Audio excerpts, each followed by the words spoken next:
Hello and welcome, Rocket League fans. We are here and we are live. The EGFC continues now. That is the Electronic Gaming Federation, y'all. Well, I'm FBI Tugboat. I'm here with my boy Soy. Soy, how are we doing today? I'm doing fantastic. Another Wednesday afternoon for me. It's time to get ready for some classic Rocket League action. Absolutely. It's Wednesday, and that means EGFC. That means EGFC. We got Cincy taking on UTK, the battle. Two giants right here, Soy. Give me a little bit of a slice of the mind and look inside of what we are about to see here between these two teams.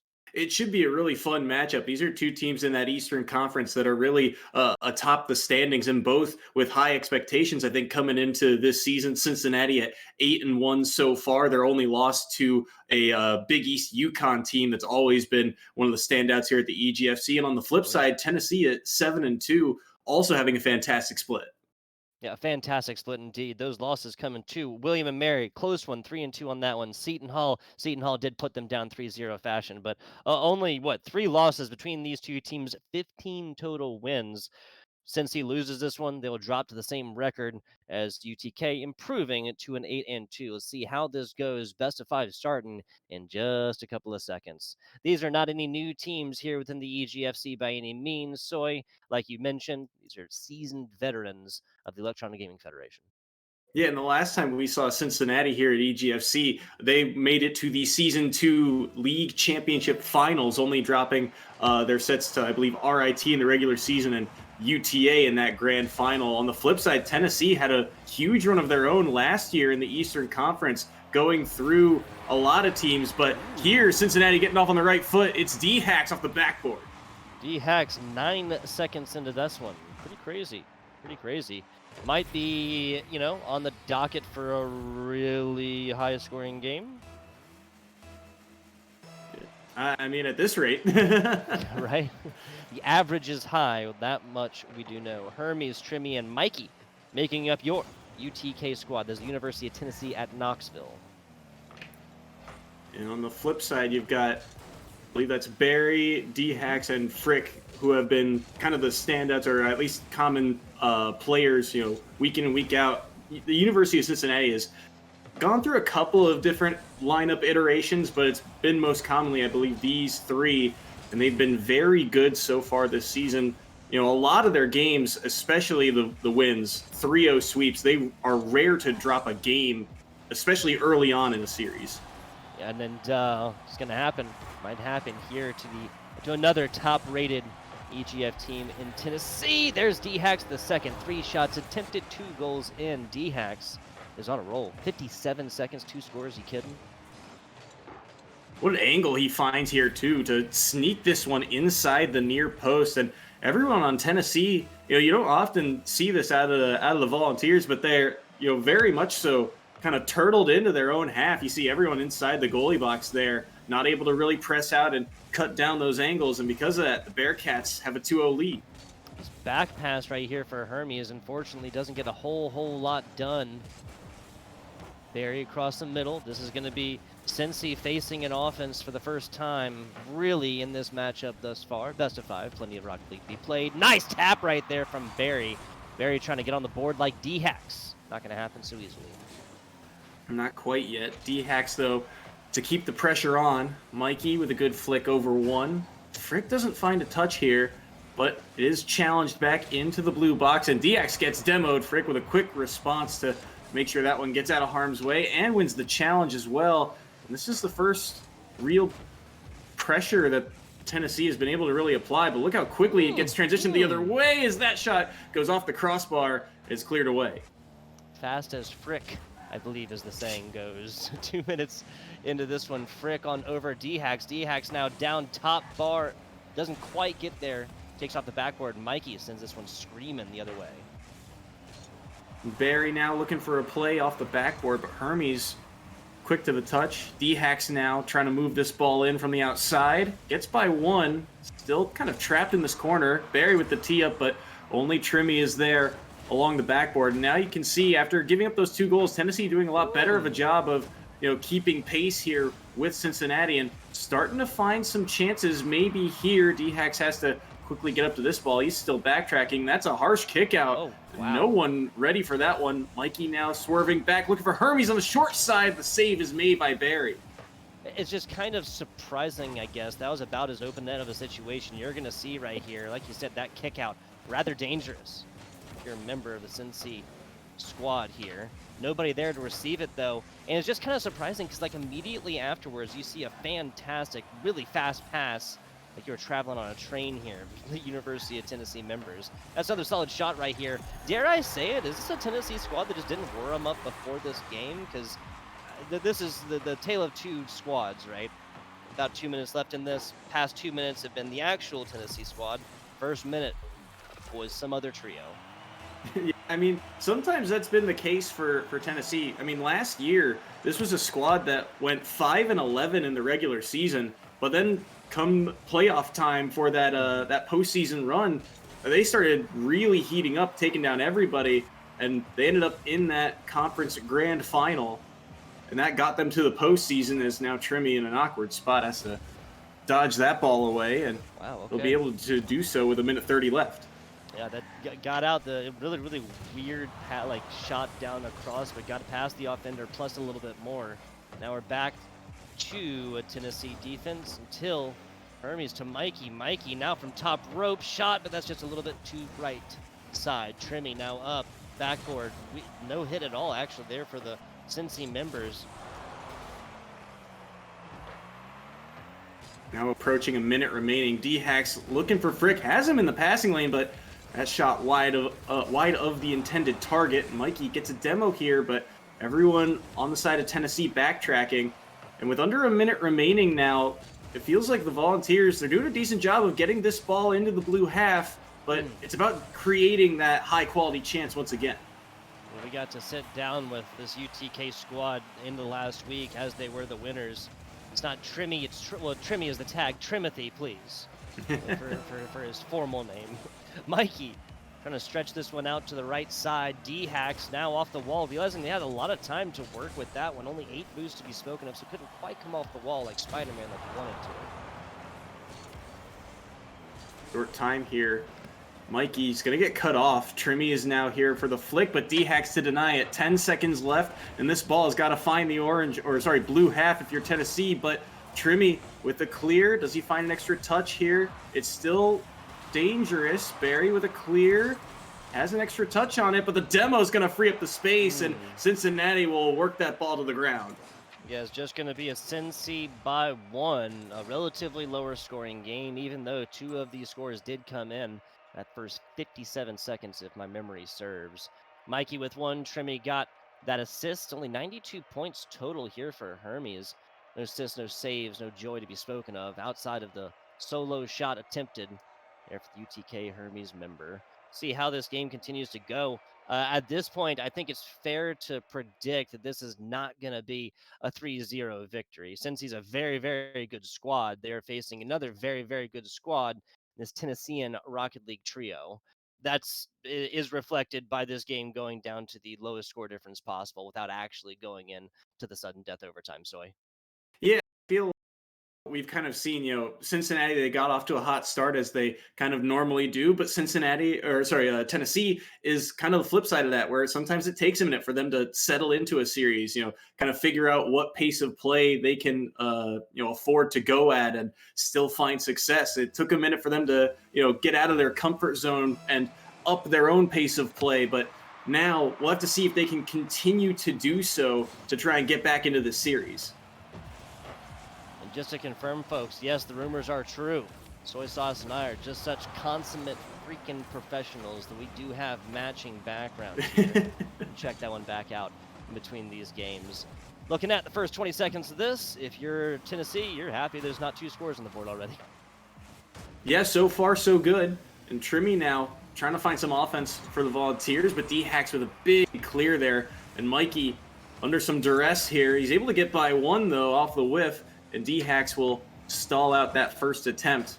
Maybe a chance here off of the wall, off the corner. Trimmy to try and keep it in, but there's a Bearcat everywhere he goes. Cincinnati doing a good job defensively.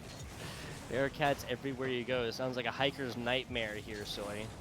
55 seconds left on this. Mikey, solid Ooh. shot. Okay, this only happens because Barry gets smashed right over here on the right side. I believe that's Hermes that whips this one around. Yeah, there you go. You kind of see.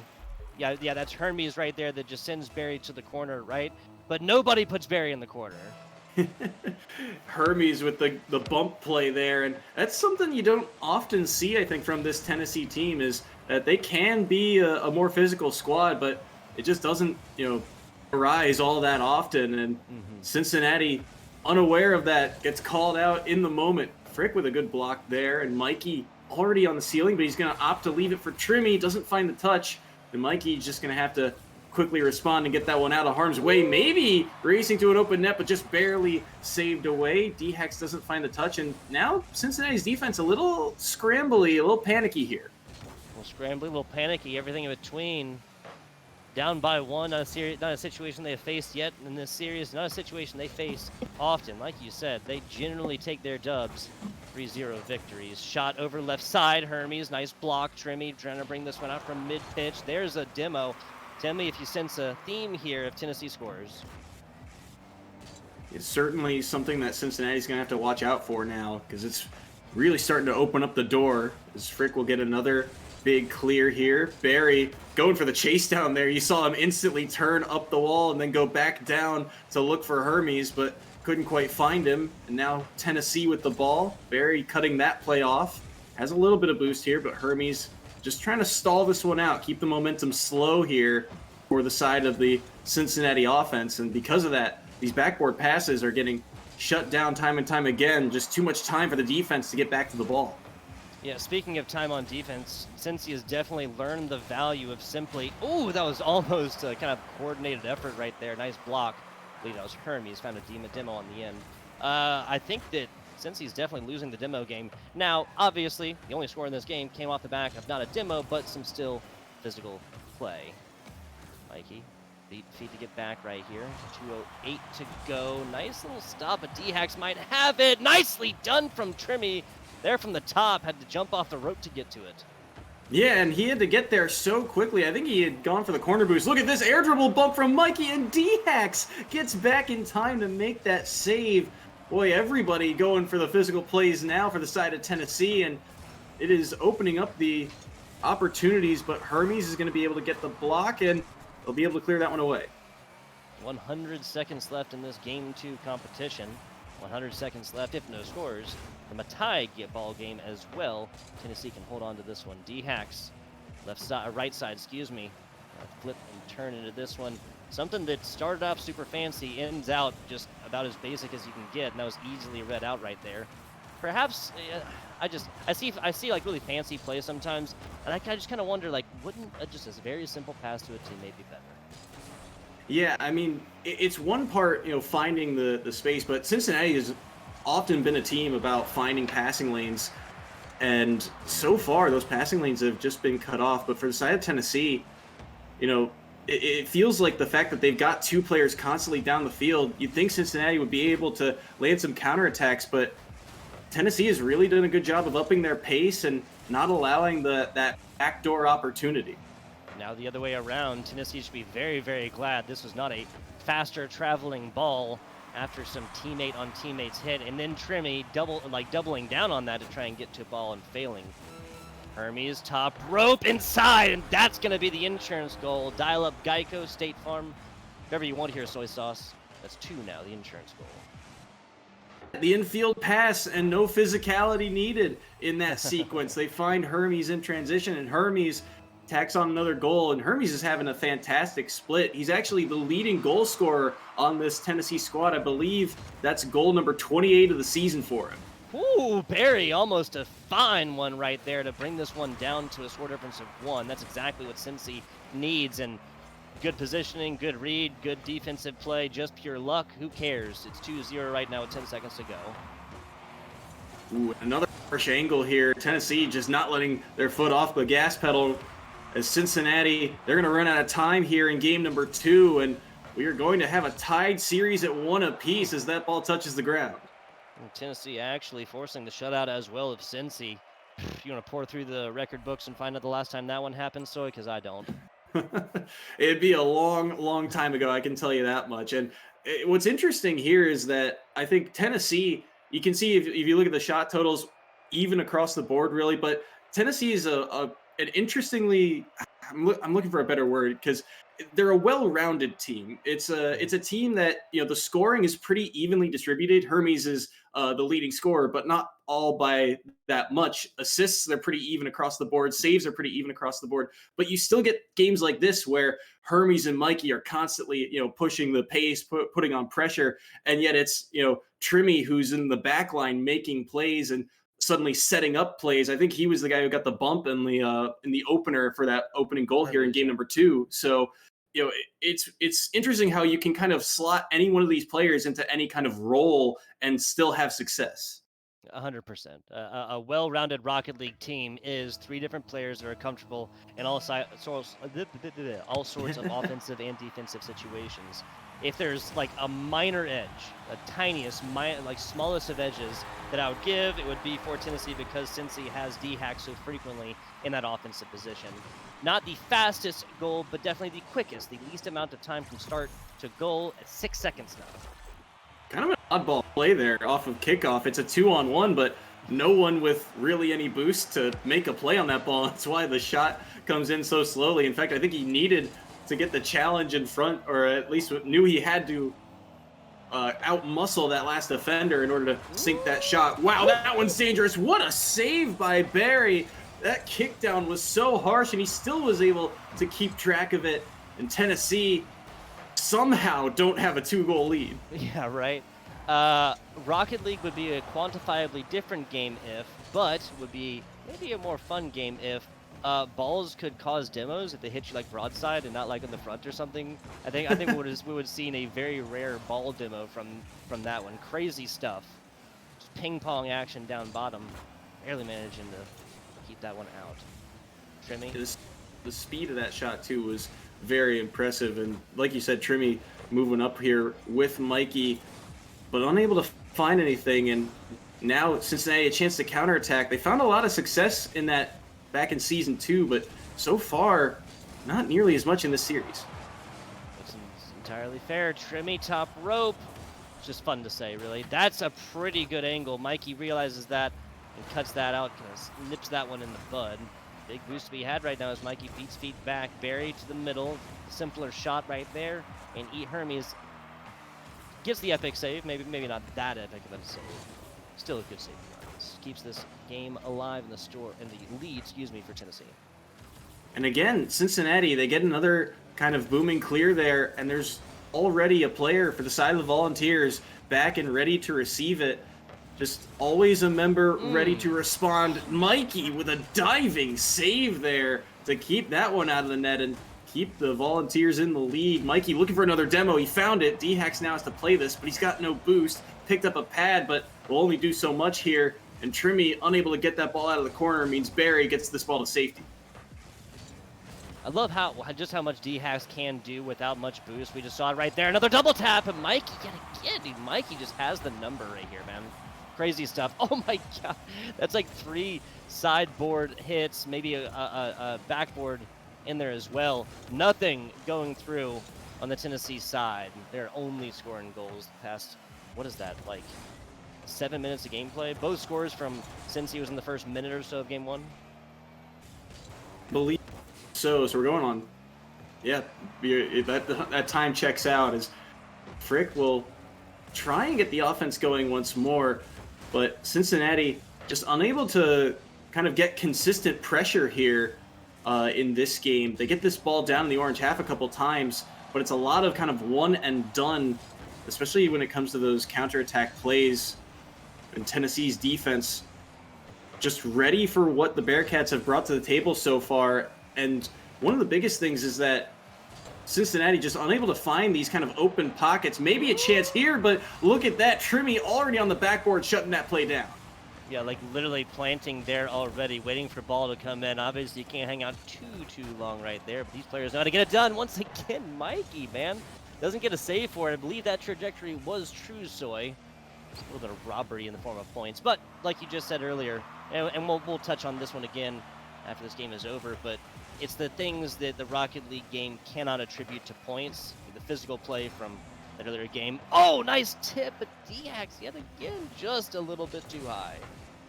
Angle, and you could tell the entire defense was not ready for that touch. If that was on target, that was surely a goal, but just barely too high. But if that's the type of effort that Cincinnati is going to have to put forward to get back into this series, I mean, they have to work so hard just to create that opportunity. Maybe they've got a chance here as everyone moving forward, but I think they're just kind of waiting here, trying to play the trap game at midfield. DHax gets a good block in front, but Trimmy still has the wall to clear this ball. Oh, there you go. Wow. So we'll call it calculated. How about that, Soy? How do you calculate this? What is this pinch? Yeah. That's Mikey off his opponent's front headlights right there.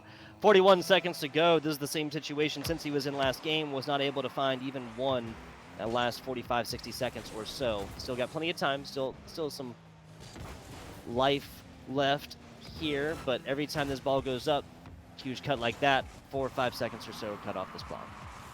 There, kind of fake touch underneath, but they have to hustle back now. Mikey looking for a pass to himself, but DHax is there to shut that play down. Now DHax backflipping gives Hermes a chance at the ball, and now with short time remaining, feels like the next try that Cincinnati has to go in, but it might be too little too late. Barry dropping underneath, but it's not on target, and once again, Cincinnati can't find the net offensively, and Tennessee are on match point.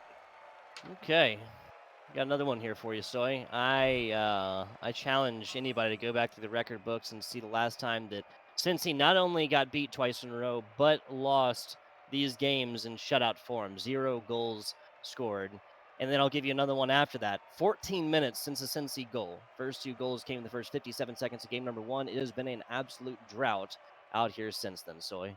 It's really been difficult, and I think part of the thing that's made it so difficult for Cincinnati is, they do really like these counterattacks, but one of the things about playing that counterattack game, you either have to have the ball on the hood of your car, or you have to find the open pockets in that defense, and Cincinnati just hasn't been able to do that. Sometimes it's not about being able to do all the fancy technical plays. Sometimes you just got to beat the guy across from you, and it feels like for Tennessee right now, they just have the read of where to be. Anytime Cincinnati is throwing that ball in, like hockey style, when you throw it down into the offensive zone, you're just trying to find an open pocket and win the race to the ball. And Cincinnati just cannot win one of those races right now. And they really can't. Many people have pointed this out before, FBI Tugboat, of course. But Rocket League, much, flying car soccer is the nomenclature, right? Or kind of like the boiled down version. Wow, okay, we have 5 demos already. But is much more similar in game and play to hockey than to soccer. And so far, both the time on attack and hits category would go to Tennessee this series so far. As Mikey will be able to challenge that one, but he gets bumped off of the second ball there, and now Frick through the corner. Mikey is there. I think his teammate also got bumped off the backboard as everyone is up and ready now for Cincinnati to make a play here, but DHax too soft of a pass, and it gets intercepted by Trimmy. Was Trimmy now off the backboard, up to it. Nice little bouncer, but Mikey unfortunately can't quite stretch to it. Hermie is still trying to keep the play alive until really that little pop play right there did nothing more than kind of tee this one up for DHax. DHax moving so fast, members of his team can't even get there quite. And the good news is they're still in the defensive stance. Mikey, 2 whiffs in a row. We're talking about the last time we've seen things. Tell me the last time you saw Mikey whiff 2 of those in a row. Been a long time, and maybe a chance here. DHax just couldn't connect on the pass. It was open, but just couldn't make contact. Maybe they can find something off the wall here, but no dice. Barry gets beat as well, so DHax now getting chased down by Trimmy. Used all his boosts to find a passing lane off the backboard once more. The follow-up shot is just too high. The rebound from Mikey towards the far post is going to be saved by DHax. Well, brutal stuff. Forgive the pun. Hermie is usually a little bit better in the air.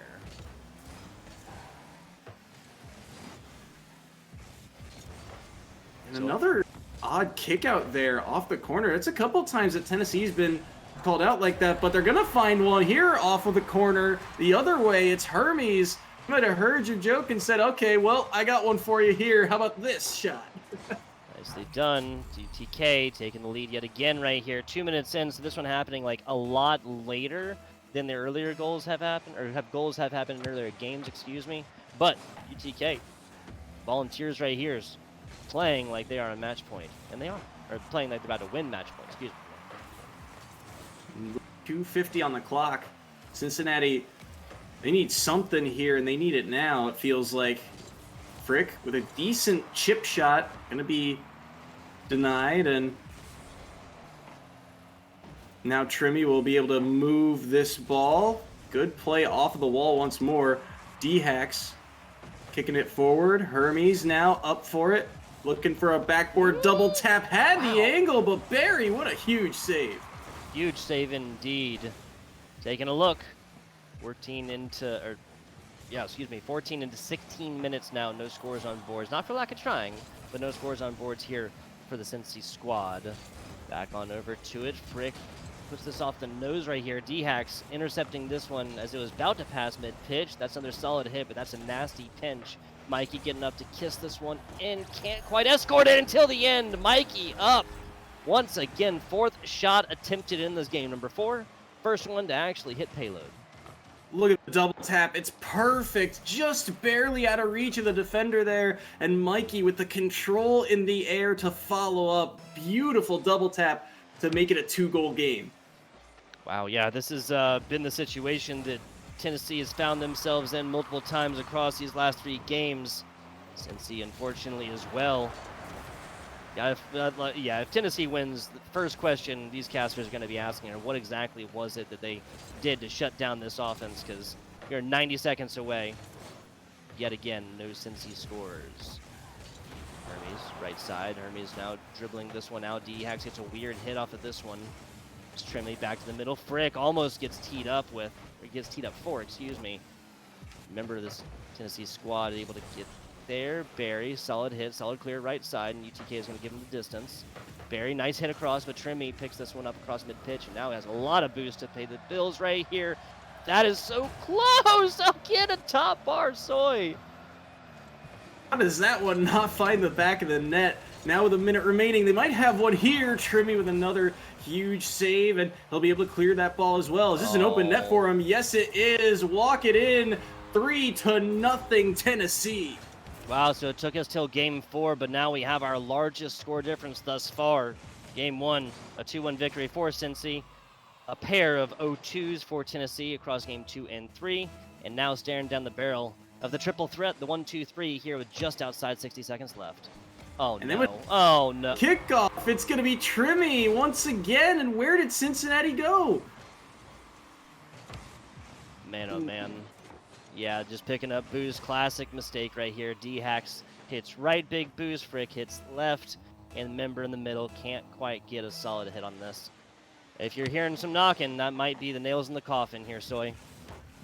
45 seconds to go. Cincinnati, the way the series has gone, this is miracle territory if you pull off this comeback. Mikey keeping it up, and they're going to find the bump, too. Is this on target? No, just barely off. Another centering pass. Mikey's too far away, so Hermes will just back pass it to him. And Tennessee, at this point, they're now playing keep away with 25 seconds on the clock. Yeah, no reason to do anything else. There's a physical possibility of scoring this much. It is not a realistic possibility, though, folks. I really want to see Cincy get one, though. Because, again, just absolutely astonishing that this was... Tennessee, great team. Don't get me wrong. 3 shutouts, pitching 3 shutouts in a row. I would not have bet my bottom dollar on that one. My, oh my. 4-0 here for Tennessee after they get it done not once, not twice, but thrice. Yeah, fantastic series. And, I mean... I'm completely on board with you. Like, we came into the series thinking, okay, they're one game apart. They're both in this Eastern Conference, and they've both looked fantastic. But in this fashion for Tennessee to win, when Tennessee wins, it's usually a little bit grittier. It's usually a little bit closer. They don't typically blow out teams, and it's usually a 1-2 score line. Like, the other team usually finds one, especially Cincinnati of all offenses. They are right. So good at at least finding one a game. But today, to be shut out like this, this was a statement win from Tennessee. Yeah, it really was. And that statement is that we are the beasts in the Easts. We're going to be going to a very short break, folks. When we return, little interview action coming at you here from a member of Tennessee.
Come in. I could seat you by the fire. Listen, listen.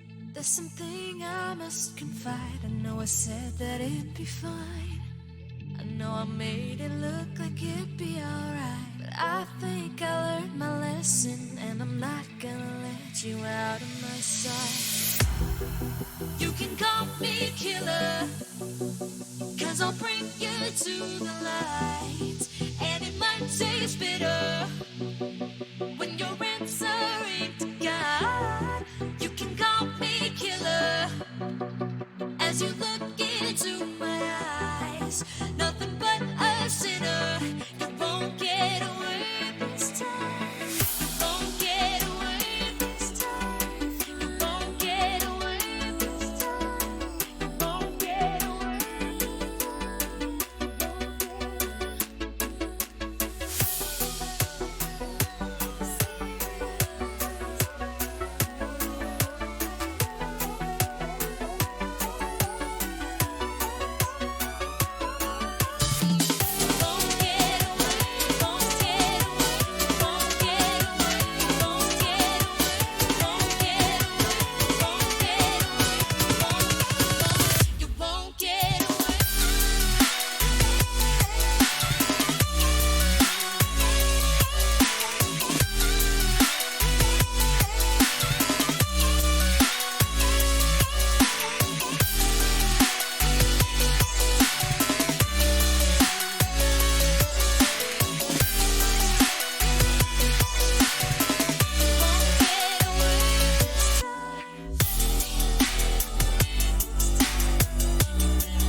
FC action. Soy Sauce FBI Tugboat will be back with you guys. Next match here in just a little bit. I think we got what, like 8-10 minutes before start time. Back with you in just a little bit.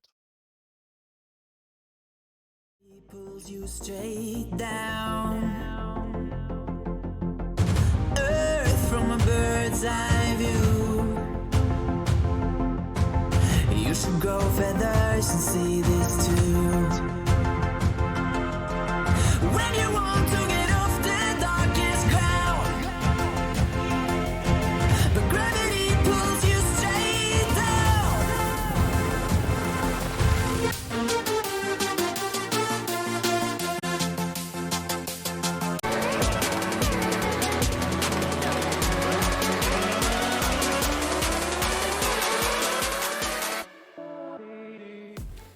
And we are back. A short break it was indeed, folks. Got some more EGFC up here on the docket. Is Delaware taking on Montana State? FBI Tugboat here with my man Soy Sauce. Soy Sauce, talk to me a little bit about this matchup. Yeah, battle of East versus West here. Montana State, one of the newer squads in the EGFC, 3-6 so far this year, and looking to try and get one back against the Delaware Blue Hens, who have gotten off to a pretty hot start, 7-2 so far, and have gone through a couple different lineup iterations, but all their players really having success. Yeah, again, a very, very well-rounded squad. We just saw Cincy at 8-1 drop down to 8-2 against the University of Tennessee squad. That was a very impressive performance. A 3-1 it was there. Now a little bit, at least on paper, a little bit of a different story possibly coming up. More of an underdog against a favored team here, just based on our records. Week 10 continues now, folks. See how Montana State does fare in this best-of-5 series.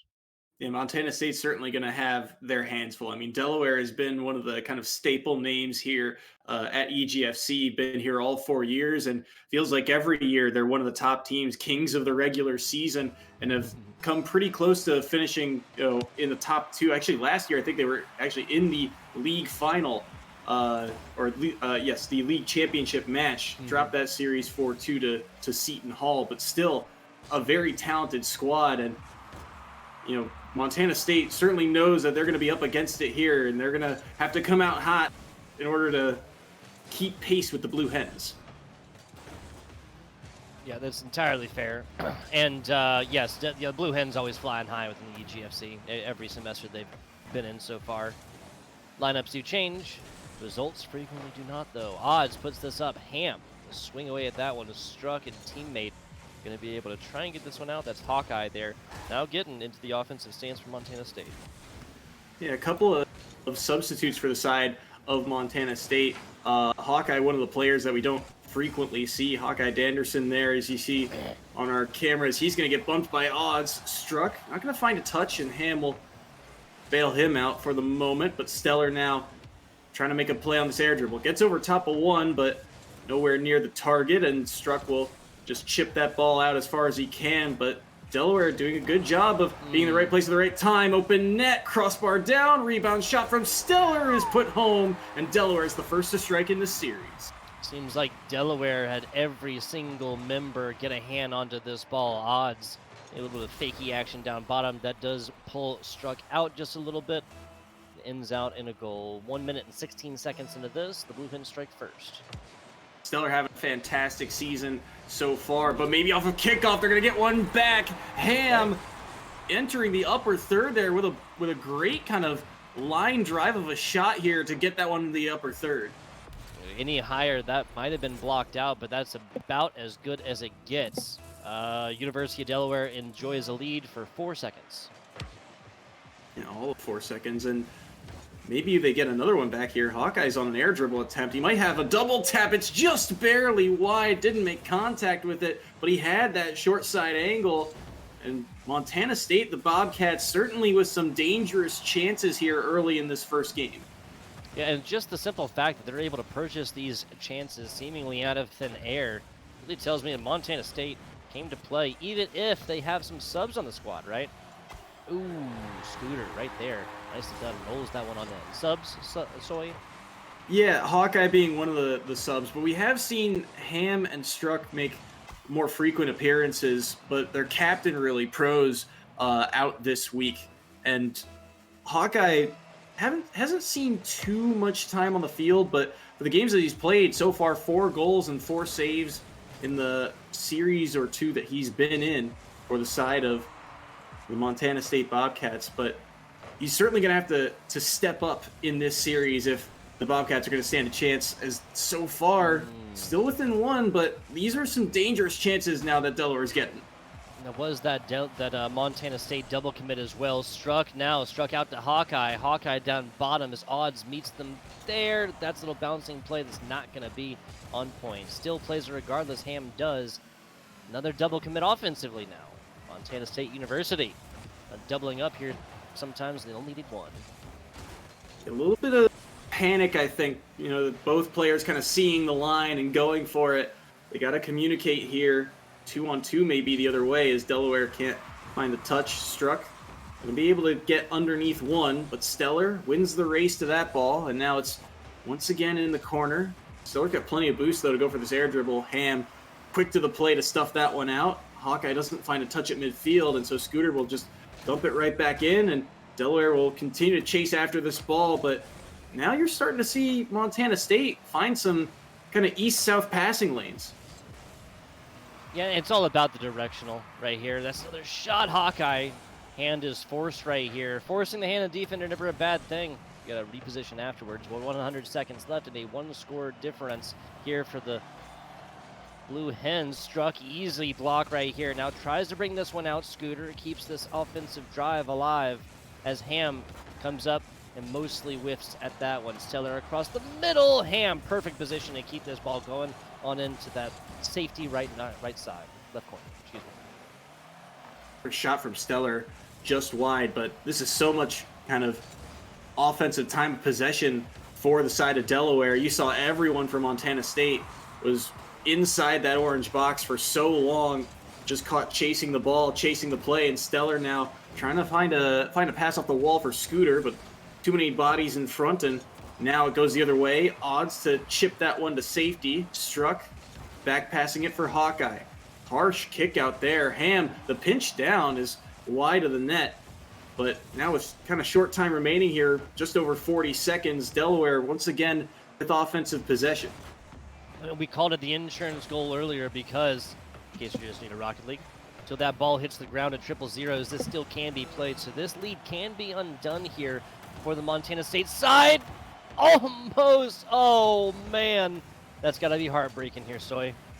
So close. He had the right idea, just couldn't quite get it inside the post. And now Stellar the other way is going to roll one through, and it's going to find its way in. Ham can't get back in time, and Delaware extends their lead. Extends the lead now. Once again, gets that insurance goal right here. 14 seconds to go. It's possible. It's unlikely.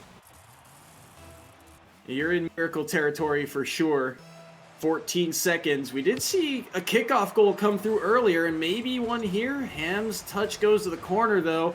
Maybe a read, far side, but it kicks all the way across, and Scooter will make sure that one stays out of harm's way. But now that's a dangerous pass, but they've run out of time here. Game number 1 is going to Delaware in this series. Yeah, so Blue Hens peck first right here.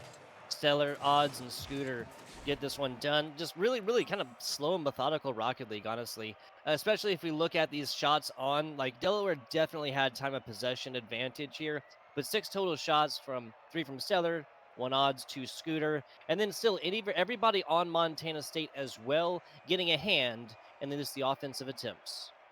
Yeah, and I think the interesting thing about Delaware's offense is that it's a lot of kind of east to west in terms of how it works. They're able to work their way out of the corner pretty effectively overall. They've got a lot of space. They can go for a lot of air dribbles as well. Mm-hmm. And it forces Montana State into a weird position defensively where you're not sure whether or not, the back player should be on the backboard or not to follow up for that next challenge. And you can see that in that last about 2 minutes or so. They just kind of get caught going back and forth along their own goal line. And you really just can't allow these because so frequently that's going to have your ball going up and cross your own goal. And open net situations like that, either of these teams, Montana State or Delaware, will take advantage of that every single day and twice on Wednesdays. Yeah, Wednesdays. It's Wednesday today. Ooh, as that ball rolls That's through, good. and once again, Ham on kickoff, and I think the kickoff player for Delaware just whiffs on this one. Yep, Scooter just doesn't get the block, and Odds actually dipped to the right. I'm not sure the read that he had, but still, somehow if he would have kept his car going straight, he would have made that save. But either way, it's one that the Bobcats will gladly take as they've got their first lead of the series. Yeah, not the fastest goal, the quickest traveling, but the quickest in the lowest amount of time between 2 seconds. 2. We've seen 4 already. We started out with 6. That Cincy-Tennessee game. Now we got 2. That's about as quick as it gets. 4 minutes and 40 seconds left at this. Already score on the board right here, though. Nice hit. That's an open net, and Stellar going to be getting on the board. What a shot here from Stellar. I mean, Odds just with a challenge that kicks out to the midfield, and Stellar is up so quick to this ball, and all of Montana State gets caught kind of flat-footed. No one backtracking and ready for that punch. And just like that, Delaware has tied this game up at 1. Montana State has that lead for about 15 seconds. It was nice while it lasted, sorry. It's one that Montana State, they're glad now to have that kind of buffer, because now things are back to even footing, and Struck will try and make a play here.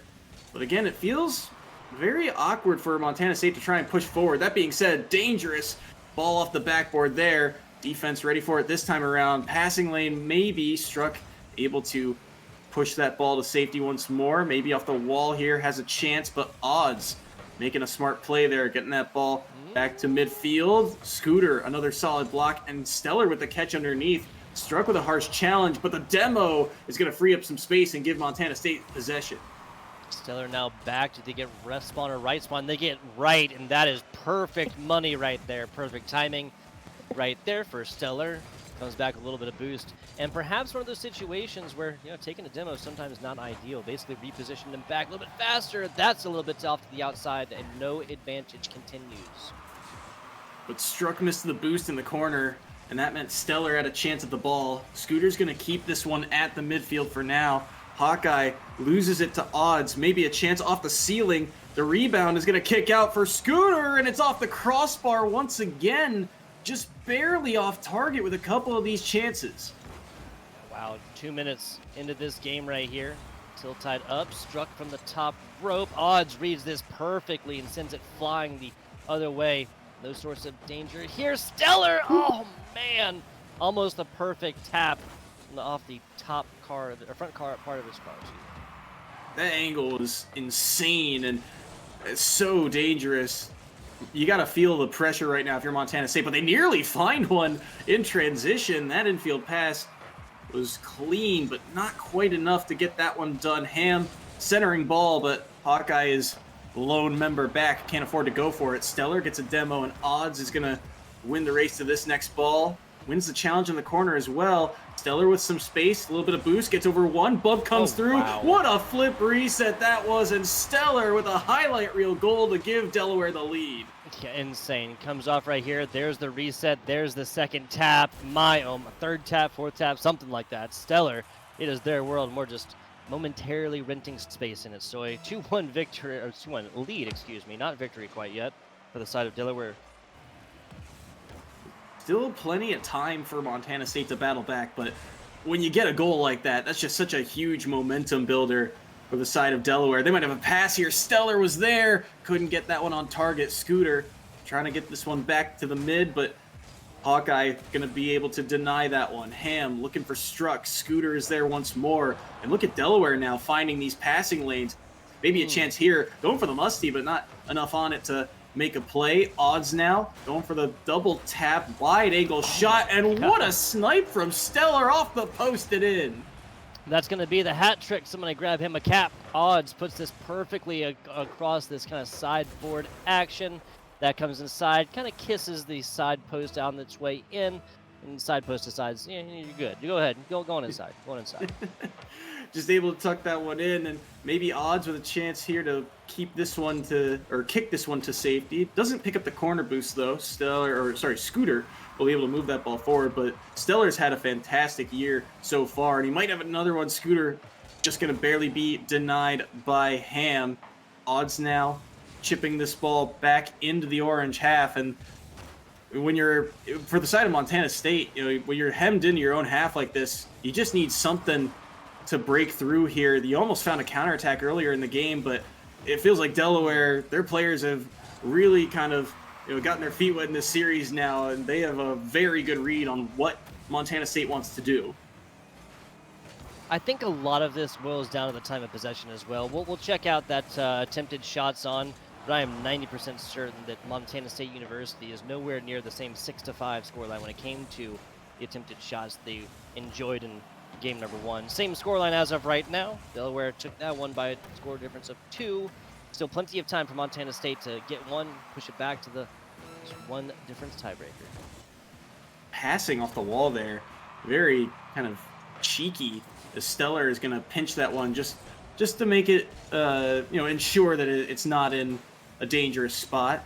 Odds now looked for Stellar, I think, but Stellar's got no boost. He's backtracking here. Ham pulled off the ball, and Hawkeye with a whiff there, a chance to shoot, but couldn't find the touch. Now midfield play, and Hawkeye's back to clear this one out. Ham now in transition. That's going to be off the backboard. Struck is up for it. Finds the touch, but it's not on target. Delaware will close out game number 2.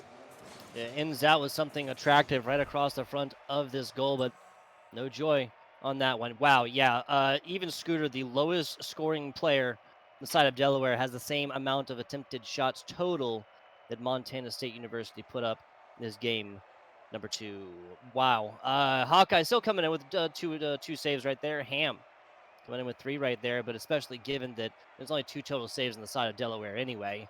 This is just Delaware on the offense all the time. Got to be playing that offense to actually go forth and score. Defense, especially at these higher levels of Rocket League, very, very infrequent that you're going to have a ball just sent from 3/4 pitch all the way over, and it's not going to get intercepted on the way. Yeah, I mean, Delaware, just solid gameplay overall, right? It feels like this is a very well-rounded squad, kind of similar to the Tennessee side, right? Where this team just feels like every player can kind of step into whatever role need be. But the standout really has been Stellar. He's been the difference maker, finding these crazy angles, and even if the shot doesn't go in, it still puts the ball in a very threatening position, and it often catches the defense off guard, like you saw in that second game. Yeah, now again, that was 3 goals all made from Stellar there. The hat trick for them. Game number 2, we'll see if they can do that one again in game number 3. Both of these games, 1 and 2, have been 3-1 scorelines. Total scores of 4, which is about as like that's kind of it to be expected, right? Maybe like towards like the lower end. We usually expect about 5, maybe 6 goals here. Again, this higher level Rocket League. See how this one goes, and if it'll be a clean 3-0 against the side of Montana State University here in just a second.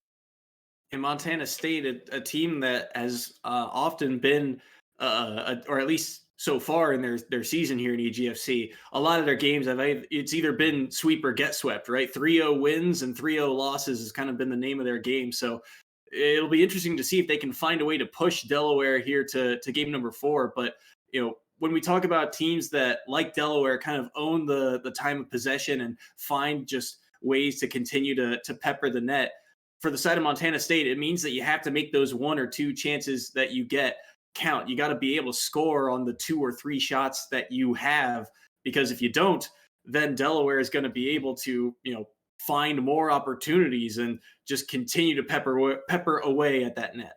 Yeah, and what I mean, 1 goal made for 3 attempts there for Montana State University. 3 goals made off of 10 attempts there for the University of Delaware. Again, 1 and 3, 1 and 3, maybe 1 and 4 is really the average that you're going to be looking at when you're faced up against teams like this that, again, can just do that brick wall impersonation when it comes to the defensive shutdowns. Speaking of shutdowns, no shutouts quite yet, right? I know we keep hitting the same bell, but Cincy, 3 games in a row, weren't able to put up a single score. Montana State University at least has a little bit of hope for life in that category. Yeah, a little bit. And mostly off of the kickoffs, too, is where they've found some success, some quick strikes from Ham in particular. So we'll have to see if that kind of continues. But they're going to have to look to break through, because offense off of a kickoff is not always the most consistent thing to be able to do. It is a good sign, though, that they're able to get 1, but maybe an open net here for Scooter. The tap in, as everyone on the defense can't find the touch, and Scooter gives Delaware the lead. It was Stellar earlier. It is Scooter now. probably the most simplistic and methodical goal we've seen in this matchup so far. Yeah, very, very kind of straightforward. Just bait the defenders in, flick it to the backboard, and if the defense gets the touch, oh well, but if they don't, just a simple tap in like you saw. But again, it's Stellar kind of being the guy on offense, being the tip of the spear and going in and making plays. Even here, another tricky shot, but they're going to have to make a save, but the rebound is going to get punched in. This time it's Odds getting on the scoreboard. There you go. No longer just the Stellar show, the solo Stellar show, since we do love alliteration here at the EGF. 45 seconds in. That is 2 now already for Delaware. Tough decisions here from Montana State. Well, talk to me a little bit. What do you think that Montana State could do in the next 4 minutes, given that if they don't do anything, they will drop in this best of 5 series? Interestingly enough, you see from this camera angle, Pros is subbed back into the game here. One of the guys who's had a more successful season for the side of Montana State. And I think what he'll add to this team is plays like this, a little bit more technical. They'll be able to get some more air dribbles and buy their offense a little bit more time. But the biggest thing for Montana State is that they've got to find a way to cleanly transition out of their own defensive half. Time and time again, we're seeing Delaware move east and west on them with these passing plays across and finding the backboard. There's multiple ways that they can attack, and it's just, again, hemming the Bobcats into their own back third, into their own goal line. They've got to find a way to cleanly get that ball out from that back line, as they're going to use the post here to make a save. Tack another one on for Struck. Not a situation we have become unaccustomed with so far. Is Pros? What is it? It's Pros. Right? Pros. Yep. Yeah. Pros just coming into this one obviously shakes up the game a little bit. Pros, and then a little bit more of a standard starter here. Odds a little bit too high, but Ham reads that perfectly and sends it slotted right side. Now, Stellar going to be paying that offensive aggression with their lives, and this is still Delaware on the offensive though. Even like this is just Montana that needs like a really like definitive clear out, and double committing across mid pitch like that is not the way to do it.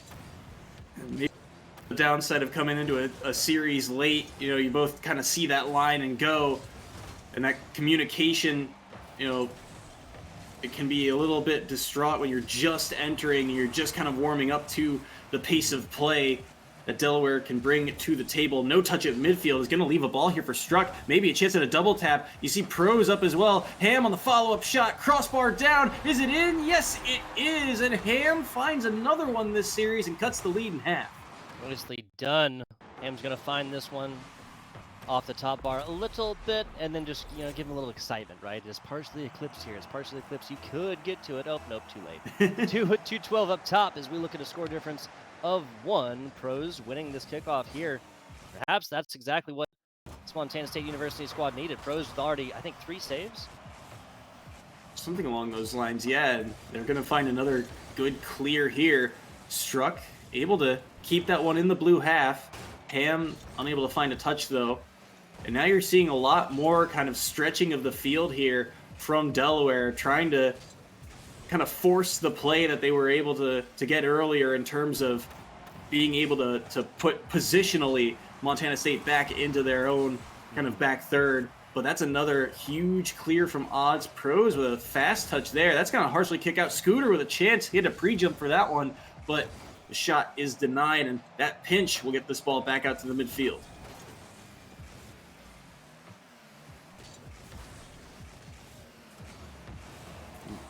Dangerous ball there. Pros now moving forward here, and with a minute left here, you're starting to see Montana State find a little bit more space, but still, it's been a minute since they've had that kind of high-quality chance. Speaking of a minute, that's how long this Montana State University squad has left to get up 1. Now, technically limitless potential sudden death, right? Little volleyball situation. Don't let the ball touch the ground, but there's not going to be a Delaware team that's going to be playing into that one necessarily. Big boost and more. Stellar going to be coming back as Odds just comes flying, flipping into this one, trying to get it to stay in this offensive third for them. Stellar throwing a wrench into the plans of this defense back down to the right side. Montana State's got to bring this one out, and they got to bring it out pretty much right now. That's a good hit. We got the ball in the red half here, and Stellar quickly trying to get this ball out. Gets a flip reset over 1. Pros is there. 15 seconds now. Ham, does he find a touch here? Kicks it off the wall. Odds doesn't find a touch. That's a free ball in front, and Pros is going to be there to tap that one in. Tie game at 2. There you go, the Pros difference right here. Odds flips at this one as Stellar and Scooter kind of cheating up a little bit at this. If you're looking at 9 seconds left, you can just pour this all into defense, right? Just single-digit seconds left on this clock. Push it on in. But as it is, we are getting granted an overtime situation if there's no scores in the next 2 seconds. Is that ball on? Oh, no. And Montana State dodge a bullet there. That one, I think, was destined for the back of the net, but the low roller ends up touching the ground in 0 time. So overtime we have. Dangerous chance by Scooter, wide of the net. And now Odds looking to make a play here. Ran had a boost, but it's still a dangerous passing lane. Stellar low angled shot wide of the net. Pros to corral this ball, and harsh pinch across. Ham once more. Gets it out of the box, but look at the pressure Delaware is applying. Nicely done on the block right there. That was struck. Had just enough boost to get that action done. Gets back down, picks up some more, and now we have a little back and forth across mid-pitch. Gotta say, this ball has really not lived on mid-pitch very much. Stellar looking fine, but again, just a more like clean-cut and simple defensive block. Second hit, Scooter is there, and 46 seconds into overtime. We got Delaware squeaking this one out by 1. Struck did such a good job to get that ball away from Scooter, but then Odds with a beautiful pass right back to him, like a give and go style, to feed that ball right back inside the box. Everyone thinks it's a shot, and then it becomes a shot towards the back post instead. Well done by Delaware to take this series. They get the 3-0 sweep, but they had to work for it in that final game. Yeah, Pros came in and just the entire dynamic of this game changes. And that's just the effect that one player can have. Not saying anything bad about Hawkeye Danderson. They were just playing a little bit more of a supportive role. Pros comes in and gets everything done across these balls. If this was a best of 5 series from the beginning, I would love to, if Montana State won this one, this might have gone all the way to a game number 5. I would have loved to see that, but we just get the overtime situation there regardless. 3-0 here for Delaware. We'll be back with you guys in just a minute as we set this interview up. My weakness comes and goes. My weakness comes and goes.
Hello and welcome back, FBI Tugboat, my man Soy Sauce. We got a member on in here that is Stellar from the University of Delaware. Stellar, you with us? Yes, I am. Hello, hello. How we doing? How we doing, guys? A little post game interview action coming at you. This is Stellar. Now, my first question here, Stellar. 3-0 victory. Did you see this going to overtime though in that third game after the way the first two games went? Not at all. It was kind of a surprise. I think it was just a little miscommunication on our end, and it just gave them sort of like a freak goal. But I think I was pretty proud of how dominant we were throughout the series. 46 seconds into overtime, right there. Just a simple pass into points. That's how that one ended up there in that third game overtime. Soy. Yeah, it was an interesting series. I mean, it's a series that you kind of said it. You were able to really apply a lot of offensive pressure. I think I've asked this of you in the past, but with the different kind of lineup iterations that you've had, what do you think was the biggest strength for you guys entering the season? I think me, Scooter, and Odds have like meshed really well. So I think not only we're like teammates, we're also friends like outside of the game, and I think that's definitely a plus when it comes to this because it lets us, you know, work on things a lot easier. Comms are like more fluent, so that's probably what I'd say. Certainly evident today in this series. Looking forward for you guys. Your next matchup is against the DePaul Blue Demons. Can you give us any insight to that matchup? What are your thoughts? The only memory I have of DePaul is when we played them last season, and if I remember correctly, I think we swept them. So I think we have a different roster, two new players, but I'm expecting the same result. All right, that's a that's a confident answer if I've ever heard one. All right, back to you, Tugboat, to wrap us up. Yeah, I like it. I like the confidence answer there. Last question here. Is there any team besides DePaul, perhaps, that you're really looking forward to playing in the rest of the EGFC season? I don't. No one in the regular season, I think, but some of the big dogs like UTA. Who else? What's that one school? Seton Hall. Yep. Definitely, Yep. if Yep. we Yep. can, if we play them in the playoffs, that'll be a good series. Love to see it. We'll see. Have to wait and watch and tell if that is going to be one of our playoff matchups. Stellar, once again, thank you for coming in and giving us a minute of your time after the game. Before we get out of here, though, I want to ask if you have any shout outs. Yeah, of course. Coach Wolfrider, he's been working his butt off trying to get us prepared for the season, doing a great job. Teammates have been working really hard too, practices, scrims, and you know the UD staff, our esports organizer Kieran, everyone's been doing a great job this season. So it's been a lot of fun so far. Absolutely. Kieran in store, right? Yeah, great Yep, guy. great guy, great guy. You met him many a time, many a time. Fantastic stuff, Stellar. Once again, thank you for coming on in. Give us many of your time. Yep, no problem. Thank you. Not a problem. Not a problem. This has been 3-0 victory. Delaware improves to 8-2 on the season.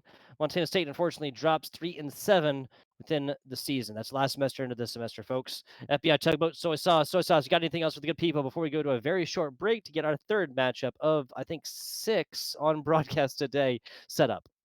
Should be a very good series coming up. I believe we've got Washington State versus Seton Hall. So another battle of East Coast versus West Coast coming up after the break.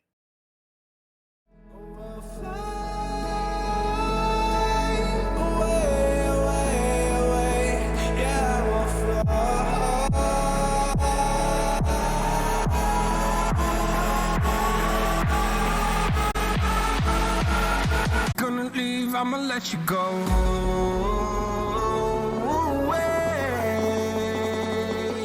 I'm tired. And we are back after the short break. FBI Tugboat, man, Soy back with y'all. We are looking at Washington State University taking on Seton Hall University, another little beast from the east and some best from the west. Break down this matchup a little bit here and what is to be expected, Soy Sauce. Yeah, it's going to be fun to see. Washington State looking to try and bounce back after their loss last week to another Big East school, but at 2-6 so far this season.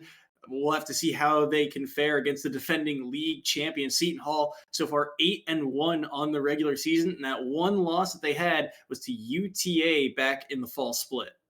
Yeah, that University of Texas Arlington is not a trio of Rocket League players to be messed with. Seton Hall drops only one to them. And so, once again, we have more of like a favored team and an underdog team. I gotta say that is exactly what we looked at last time, though, and we did see that go down to an overtime situation in the third game. Was a 3-0 sweep right there, but maybe we have a little bit of redemption arc right here. Washington State University. This is only the second week of the new season here. See how the squad fares.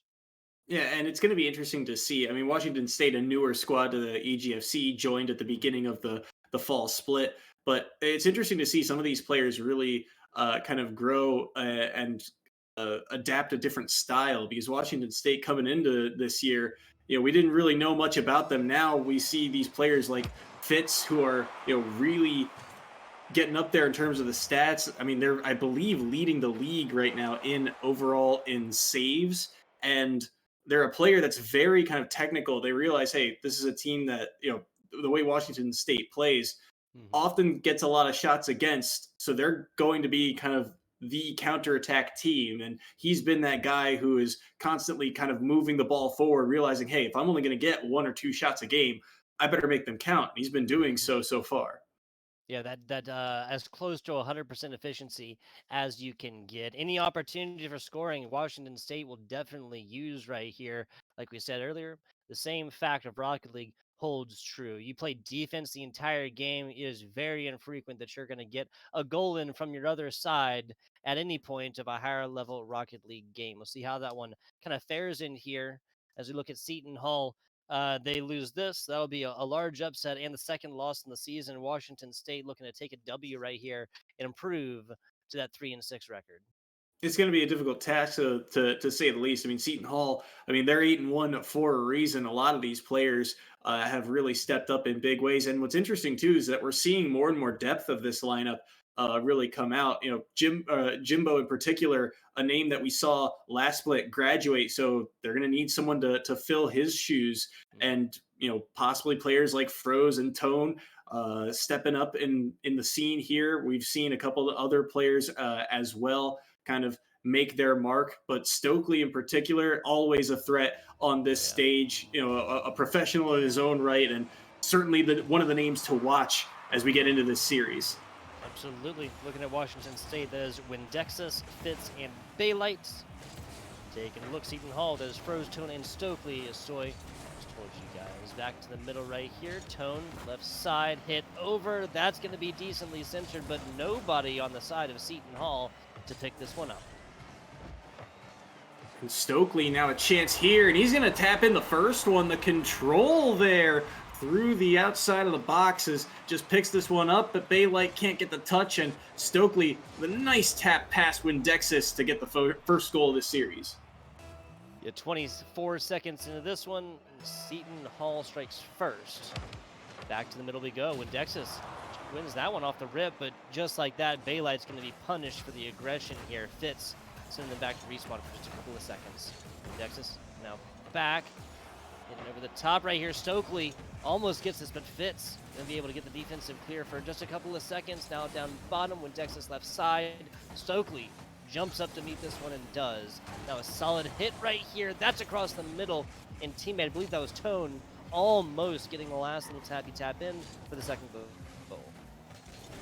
As we approach a minute in the action, just a 1-goal lead here for Seton Hall. Stokely's air dribble dangerous, and Fitz able to get in the way of that one. He's also able to cut off that passing play. Used a lot of boost in doing so, but he finds a third touch here. And this ball's in a dangerous spot, but two players of Washington State unable to get back in front of that one. So far, though, doing a decent job of keeping this ball in the orange half. What a shot by Fitz. Stokely with a goal line save. Baylights is racing in. Windexus will find a touch to keep this ball in the orange half, but Tone is going to get that one away. Fitz over top, off the crossbar from distance there. Fitz nearly finding the back door there, and Washington State coming alive here after giving up that first goal. Yeah, 100%. I love the aggression that Washington State is playing with already so far. They are both respecting their opponents, giving them space and whatnot, but they're also not going to be going quietly into the night. That is not a good double commit. An easy takeaway here from Stokely. Fitz falls as well as Tone gets that demo so far. Baylight's trying to purchase a little bit of time for the team and does. Stokely back hit, not ideal. And it's going to be Fitz picking this one up. Stokely to move this ball out, though. When Dexis in an odd spot, but they'll be able to play that one to the corner, where Froze will corral it. No touch on the backboard yet. When Dexis, another solid block. Stokely shot off of the crossbar. And the rebound from Tone slots it into the upper 90 and makes this game a 2-goal game. Yeah, just barely off the top right here. Tone flipping, turning, and spinning to barely get the ideal angle at that one. We're 1 second outside of halftime with a 2-goal lead here for Seton Hall. Like we say, whatever has happened in the first half can be undone in the second. This game ain't nowhere close to being over. Is in the blue half. Fitz trying to move this ball forward, but Tone now off the air dribble. Look at the bump on Windexis to free up some space. Stokely now the chip shot towards the back post, and it's going to find a marker true. Tack another one on for Stokely. He's got the brace, but what a bump from Froze to set this play up. That 8-1 Seton Hall squad, again, tone that is set coming into this, excuse the pun, is that Seton Hall is just going to run amok. And I think the past 20 seconds or so has really just equaled out Stokely and the rest of the Seton Hall squad, kind of reading exactly what it is that Washington State is doing wrong on offense, exploiting it for takeaways thus far. Baylights is going to get called out here. Froze looking for the drop down, has the angle back, and look at the feed to Stokely to make it 4-0. But this is the danger of the Seton Hall squad. Offensively, they are lightning in a bottle. Already players downfield, and that pass started from their own back third, and it was just a simple drop down to set up the tap in into the open net. Little tappy tap right there as the fourth goes the way of Seton Hall. And I got to say, every member and I got a hand on that one as well as Froze sits over. Tone is there. Double commit, but that's going to be enough as Stokely was nowhere to be found. 7 shots right now for Stokely, by the way. 3 goals for them. 8 shots, excuse me. Can't count that fast. The 8th one coming off of that air dribble. Fitz gets demoed by Stokely, and Froze is going to have his first goal of this game. And when Dexis, 2 players blocked that ball in, but wow, what a read by Stokely to say, hey, I went for this first ball, got it back rolling towards the net, and then tracked down the back third player, Fitz, and just eliminates him from play. Yeah, I gotta say, Washington State, outside of this most recent, has lost most of these kickoff opportunities so far. A couple of these goals have had as a result of that and the possession that ensued after. Just winning these initial kickoffs is going to be the name of the game. Stokely putting on a clinic on how to keep possession, maintain, control your car in the air. 6-0 now for the side of Seton Hall. And Tone there is acting like like smoke and mirrors, going for that ball off of the flip reset that Stokely gets, and he doesn't come up with a touch, but Fitz has to quickly react all of a sudden and then make a play off of a ball that he's not sure if the shooter is going to come from Stokely or from Tone in that moment. And Fitz kind of lofting one on, but Tone already back and ready to receive it. Maybe an air dribble here. Fitz is going to be able to block that one away. Short boost here, but he's going to find a touch on target once more. Stokely played patient and was ready to react. Baylights won't find a touch, and now with 40 seconds remaining, Stokely looking for Froze, looking to make a play off the backboard. Tone shot off target, save made by Windexis, and Fitz will clear it away. Stokely right here, just kind of watching Fitz, watching and waiting to see what they are doing across this middle area. After it turns out to be more slower and standard pass, takes over possession, and Stokely and the rest of Seton Hall have taken game number 1. 15 seconds is, I guess, technically enough time. You'd have to coordinate at that point just to let one team get scores. Will we see goose egg, though, from Washington State? That's the big deal right here. Fitz with a chance. Air dribble, flip reset, got it, but didn't get back to the ball. And Stokely, he might have one in 0 time here. Got the flip reset shot, but it's not on target, and that ball will just simply touch the ground. Seton Hall opening game, a dominant victory, 6-0, and Stokely with a huge 1,000-point drop there. 3 goals, 3 assists, 3 saves, 3s across the board for the captain. Wow. Yeah, 9 shots right there for Stokely as well. Fitz coming in, 5 shots, 5 saves. Unfortunately, no goals, no payload struck for that one, even though so many opportunities the big thing we have to turn our attention to next, fortunately, is when Dexus Baylights, no shots attempted whatsoever. Obviously, there's plenty of assist play here. It's a team-based game, Rocket League, but you just got to have more of like an even-handed offensive opportunities and kind of how you share those out. You just simply can't have Fitz always being that point position, that always that first player through the door to always go forth and try and get offensive goals done. I will say Washington State is a team that when they found some of their victories, it's been a little bit more of an adaptive game from them, right? Game number one doesn't always go their way, but as the series goes on, games 2 and 3, that margin starts to get a little narrower, and sometimes you see these players break through. But I also think it's worth noting Baylights is a newer member to this roster, unless it's a tag switch that we aren't aware of, but otherwise, we have to assume this is a brand new player here for the EGFC. It's their first game on stream, so maybe a little bit of a communication breakdown at times from them. But otherwise, Windexus and Fitz have pretty good communication, pretty good chemistry overall to kind of get the ball rolling, and that's how you saw Fitz and Windexus start to get a couple of shots on goal, especially in the early part of that series. Yeah, I mean, the passes into points didn't land, or the passes didn't turn to points on this time, but that doesn't stop the fact that, again, they're attempted, and that shows that this is a Washington State University squad that knows how to do it. They have the skills to pay the bills. Now it's just more so about getting it done. Yes or no, soy sauce? Washington State would value a lot from just straight up, maybe even having one player just be on demo duty, just kind of have that enforcer type role like we are talking about with hockey.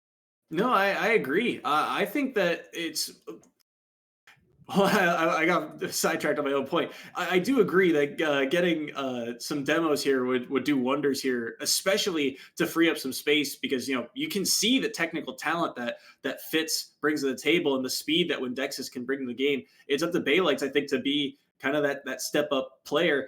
The difficulty is it's easier said than done to get demos on a team like Seton Hall, right? They play at such a rampant pace, but the biggest thing is that they are just constantly in the air. They're boost controlled to be always in the sky, pre-jumping for passes, already downfield. I mean, goal number, believe it was 4 or 5, the drop down pass from Tone to Stokely inside the box. The fact that they can stretch the field and already be in a position that's very hard to get a demo on just shows how coordinated and how talented this Seton Hall team is. Yeah, and just like kind of pulling from your point is just so much harder, obviously, to get those demos in the air. And you had a perfect one, Seton Hall. They just don't like it. They act like a bird. They'll come down to our level every once in a while when they feel like it, but otherwise, it's pretty much just going to be aerial acrobatics for the Seton Hall squad. Game number 2 underway here. Kickoff goes in favor of Washington State, but they're not going to be able to find a touch here. Windexus, she'll find the touch and make the save, but the chip shot's high, and Fitz got back in time to make that save. Baylights maybe a play off the wall here. No touching coming. Instead, they'll leave it for Fitz, and Stokely gets the block there. Good redirect from Froze, just trying to check and see if the defense was ready for the quick shot. They're not ready for this one, though. Draws the defenders in and flicks it back behind them. Froze has the opener here in game 2. Step into my parlor. Spider to the fly. That is perfectly slotted right across the middle as well. When Dexus and Baylights, I believe, bite at that one because you have to. Other times we've called it double commits. That was not. That was both players having to at least try to get right to the middle. But this is just literally perfectly sectioned between, divided the space, or divided the difference, right? And again, like you said, it's really smart play by Tone, right? To freeze both defenders and say, all right, well, I've got the ball in a dangerous spot. What are you going to do?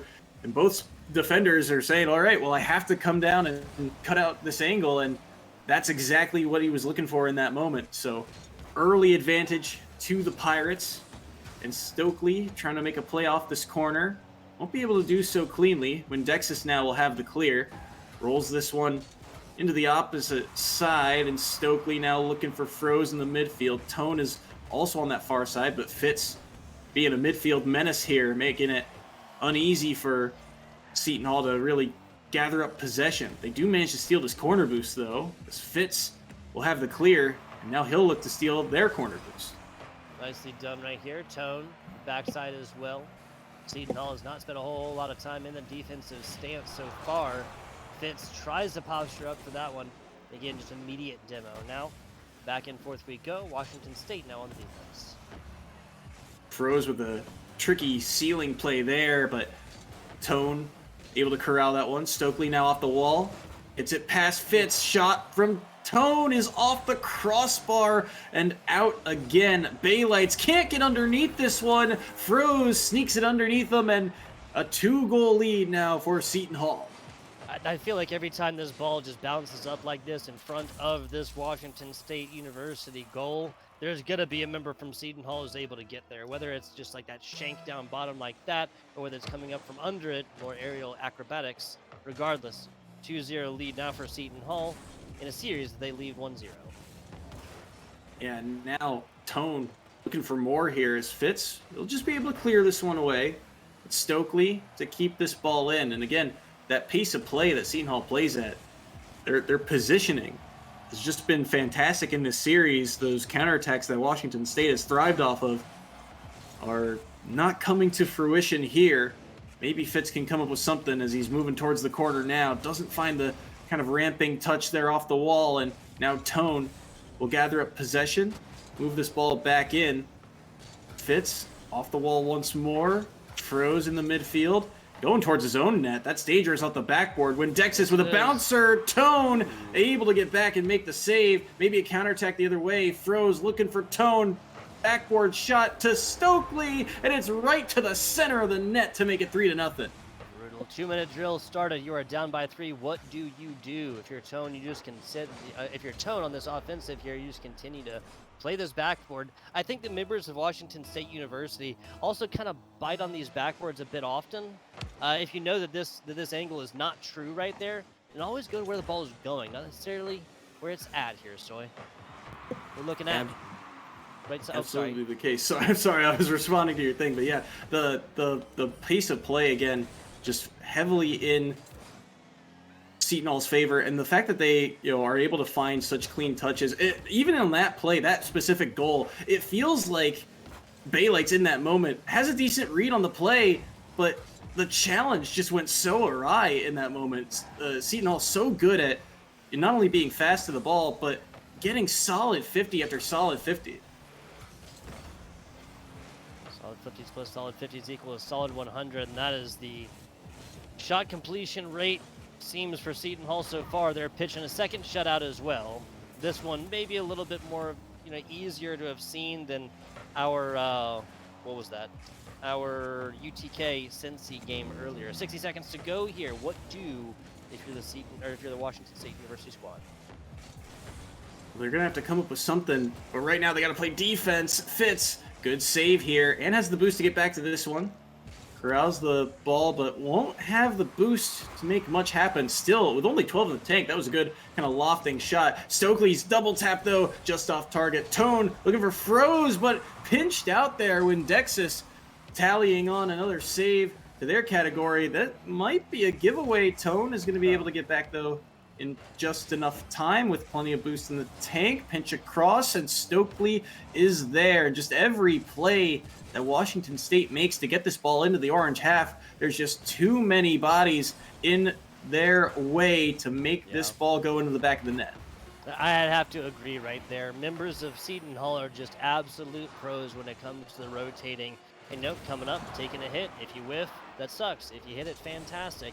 Now where do you move offensively or defensively? That is the name of the game. 3-0 victory here for Seton Hall in game number 2, which I have to say, Soy, is a marked improvement from a 6-0 stomp in game number 1.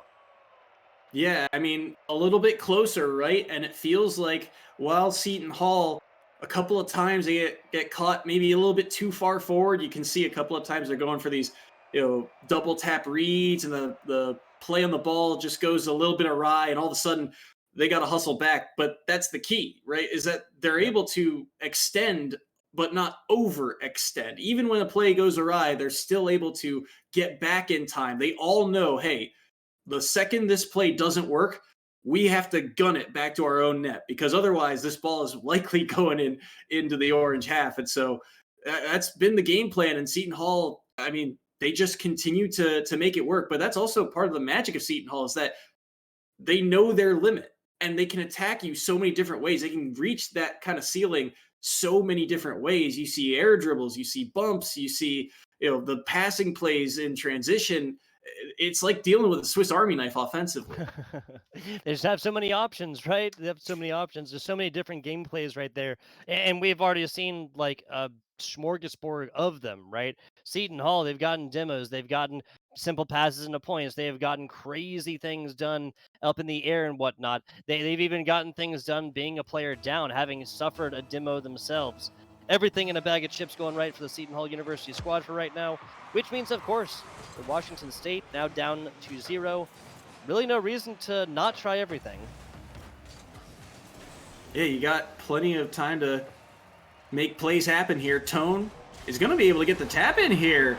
Tone, how quick was he to this ball? Stokely just gets this clear. You think, all right, well, surely that's just going to be a race for an open ball, but Tone is there so early, doesn't even need to wait to read that ball off of that back wall. He's just able to tap it into the open net. And once again, Seton Hall strike first. Yeah, so Washington State University looking for the first score, their only score of this series thus far. Early, not going to happen so easily. Not against a league championship or champions in the form of a Seton Hall University trio. 30 seconds of this one. Tone looking fine off the ceiling right now. Back to the middle. Froze should be able to pick this one up, but Tone puts the first option in right now. Up. Okay. I thought that angle was going in. He faked us as well. Very close. Tone going to be able to race back to this one. No boost in the tank. And Windexis, good challenge there. Baylights can't get back to that ball, though. Stokely, good positioning in the midfield. Getting good reads on these 50s. Fitz with numerous touches there. But it's only to the corner, and it leaves Stokely with another air dribble. Tone sweeps in to get that ball away from the challenging defender. And he'll be back to this ball, but no boost in the tank. Corner spawns for him, and he gets by one. He'll have the tap in here. Tone with the mind games and the jukes to get it to a 2-goal lead. Watch this. He literally just jumps up and spins twice. And that was the second time that he did it right there. Just jumps up, spins twice, plays this one off a backboard. Just kind of playing a little wall ball with himself momentarily. 2-0 lead now for Seton Hall. They have the insurance goal up by 2. One's easily undone. Now Fitz looking for an air dribble here. Tone on the challenge. Fitz with another touch, but he's going to have to go back for boost. Baylights going to be moving back now as Stokely. Low air dribble here, just barely keeping it above the ground. Hard off the backboard. And Baylights a chance to shoot. Low roller just off target. Not quite there yet, and Stokely will race back to make the save here. And Seton Hall, look how quickly they're able to move this ball from defense to offense. Just 2 touches to get that ball not only into the offensive half, but into a dangerous scoring position. Tone's going to have a chance to dribble this one in, and he will do so to make it 3-0. That's a hat trick for Tone. Yeah, that's no boost necessary. That's what we call this play right here. Froze kind of gets like a front row seat to it, but Tone, just an easy little flick, actually does use inside wall to redirect this one to the inside. 3 minutes left right here. 1 score per minute. Washington State can do it. It is just so much harder against a team like Seton Hall, man. Again, #1 team last season for a reason. And for the side of Washington State, these are the teams that it's very difficult to get a good judge on, as Baylights nearly had a slow roller there, but Stokely had to stop that attempt. He's got a flip reset here, too. This is a dangerous angle, but can't quite get that one back on towards the net. But this has been one of the challenges of Washington State. They've had a brutal schedule in this kind of Western Conference. You go up against teams, this is an out-of-conference game, but it's been a little bit of trial by fire for them. A lot of their games have been against either the East Coast or Big East, and then if you're not playing against the Big East, you're going up against teams like UTA, Hawaii, and a couple of the other standouts that have really been staple names here at EGFC. And this is another kind of titan that's joined the league in the ranks, as Tone is going to be able to make a save against Windexis and move this ball out as well. You said UTA, you said Hawaii, you said Seton Hall. These are the things that defenders' nightmares are made out of. 104 seconds left. Seton Hall now puts up their fourth. Game 1 was 0-6. Game 2 is 0-3. I'd love to see Washington State come back to this one. Push this to some extra Rocket League, or at least some kind of overtime in Game 3 like we got last series. It'll just require a Herculean effort to do so. Fitz will try and make that happen, but Stokely, again, just being that kind of safety blanket underneath and able to block that play out. Tone with a demo, but he got popped up into his own ball, and so no follow through. Stokely now with the rebound chance, but Baylights will tack on another save, their first of this game. But when Dexis looking to make a play, but wow, what an air dribble from Tone to get that behind Windexis to make it 5-0. The control here is beautiful. Yeah, just like the tiny, tiny little tap after the reset and whatnot.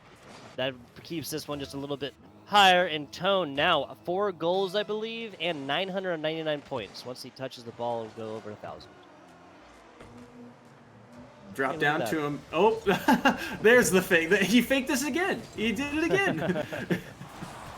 Just Tone things, it seems. Bouncer play, 0-6 now achieved. Stokely and the rest of Seton Hall aren't done.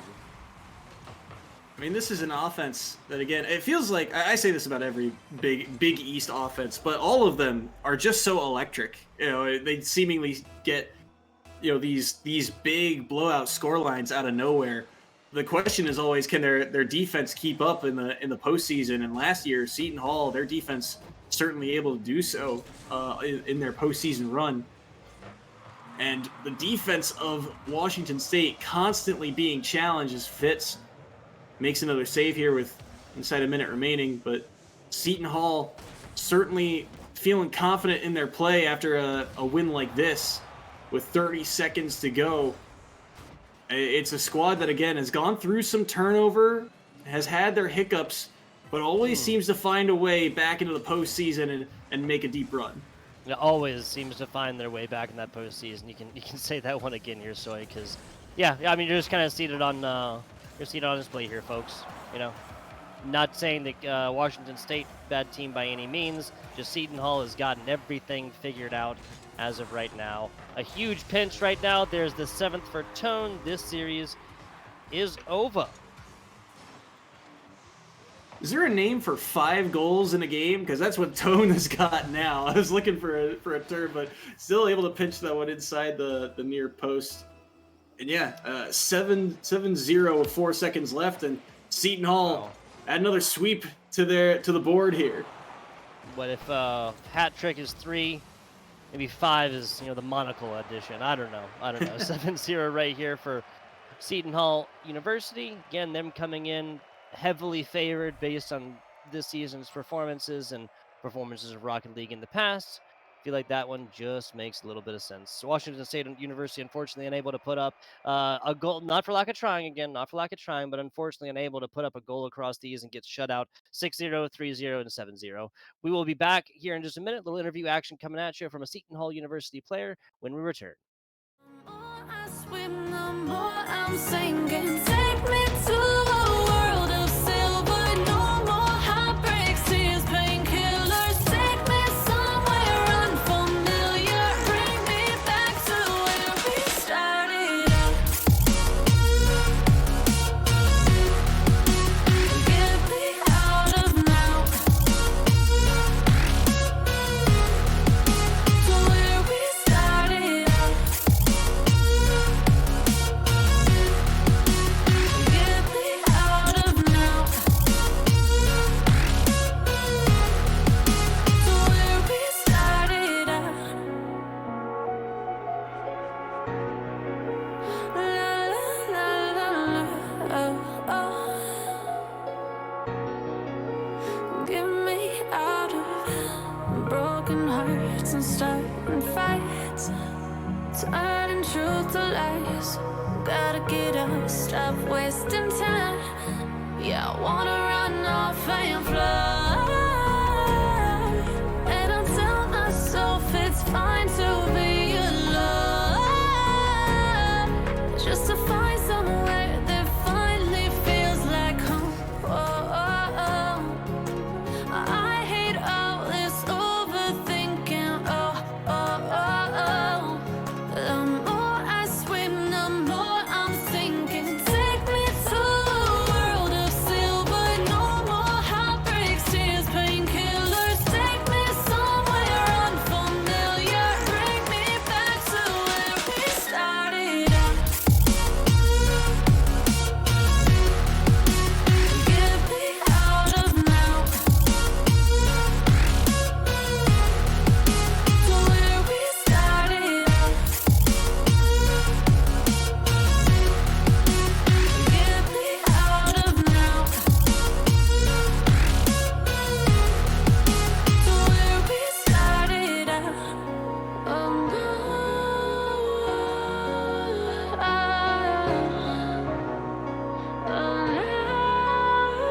Hello and welcome back. We are here, a little post-game interview action coming at you. We got a Seton Hall University player here with us, some FBI tugboat, that's soy sauce, and we got Stokely here to come on in and give us a minute of his time after the game. Stokely, you with us? Yep, I'm here. Glad to hear it. Glad to hear it. Congratulations on 3-0 victory, sir. Thank What you. I want to do is ask you kind of about the Seton Hall University esports program, kind of how it's evolved previous semesters and seasons and splits up until now.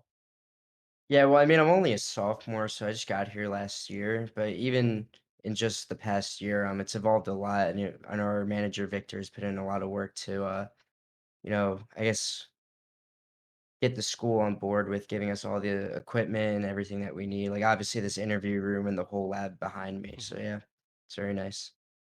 There you go. You guys can see it on display. The Seton Hall University esports program, kind of where they've come from, right? Yeah. Absolutely. Soy sauce.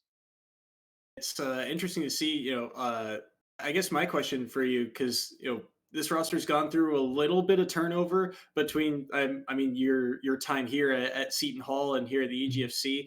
Uh, can you tell us about some of the kind of players that you're looking at coming up here in the Seton Hall roster? Because obviously you had to replace Jimbo, who spent a lot of time on this roster last split. Yeah. So I mean, our main starting roster, even last year was me, Froze, and Tone. Tone's a senior and Froze works. So I mean, for EGF, we switch around a lot. Jarnold comes in sometimes. So yeah, but our main roster, especially for CRL, is me, Froze, and Tone. And see that roster today. You guys played fantastic. Next week, I believe you guys have another fun kind of rivalry matchup of East Coast teams. You guys get RIT. hmm Any kind of insight into that matchup and that play style? Yeah, I don't think we've beaten them before, which is kind of crazy. I think Hmm. every time we play them, like it's extremely close and we lose, and then like we always say like if we could literally replay that series right away, we would win it. But I think we just like every time we play them, like something goes wrong. But I'm definitely looking forward to the match against them because I know we can win it. We just never have. Going to be a fun one for sure. Tugboat.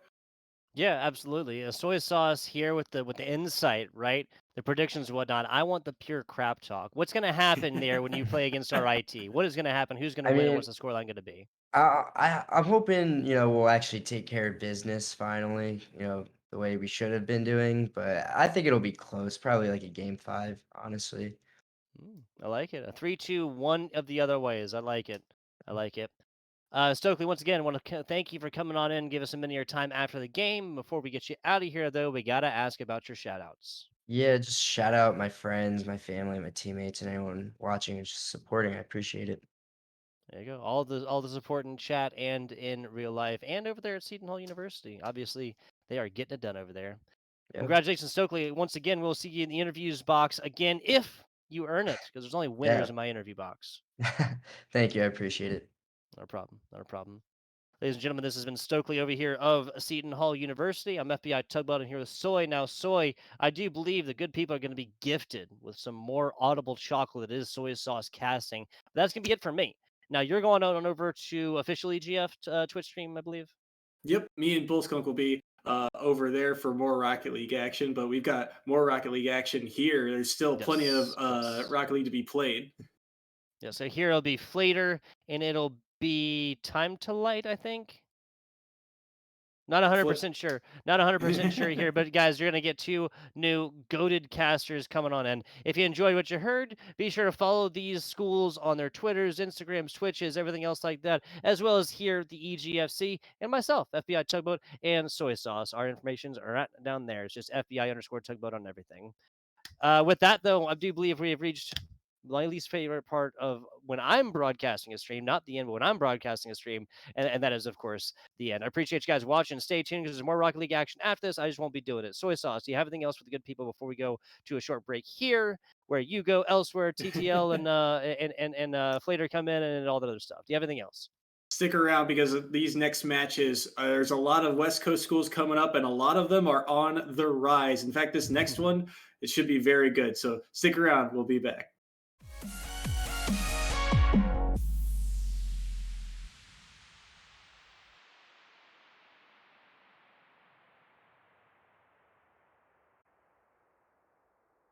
the Tennessee boys, which in my humble opinion, is a pretty good roster. Or on the other side, Howard University Bisons, a lot of forfeiting opponents. Can you believe that? They only have had one game on stream, and that I believe they lost as well. So a bit of a redemption match for both of these teams. Yeah, definitely. Howard, I don't think they forfeit any matches yet. They just joined only in the spring season, so we have no matches from the fall, if I'm not Mhm. mistaken, to call upon.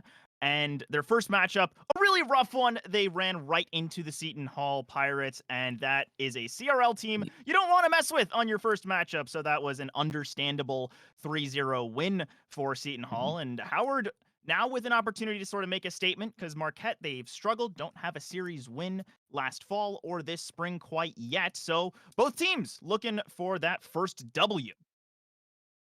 Absolutely, it's gonna be a lot of fun. All the players are ready. We're just about ready to hop onto the field. But hey, J Turbo, you have seen both of these teams play right now. What are you expecting from Market specifically?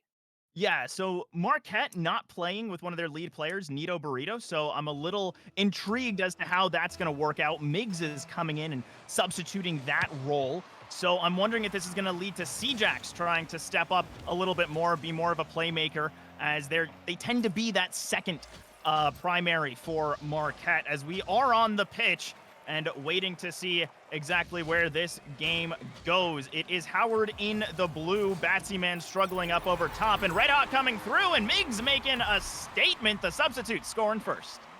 Market University getting their very first goal here as a bit of a backboard read comes in from Red Hog. Miggs makes no mistake in putting that one onto the back of the net. And 20 seconds in, J Turbo, Market University takes the lead.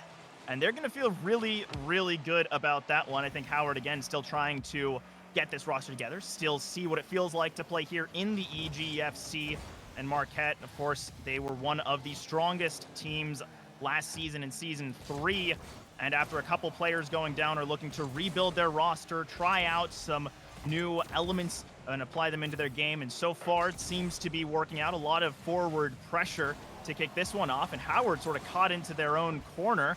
Tim's finally going to be able to clear that one out, but a resounding demo in response is going to make life that much more difficult to try and push back through.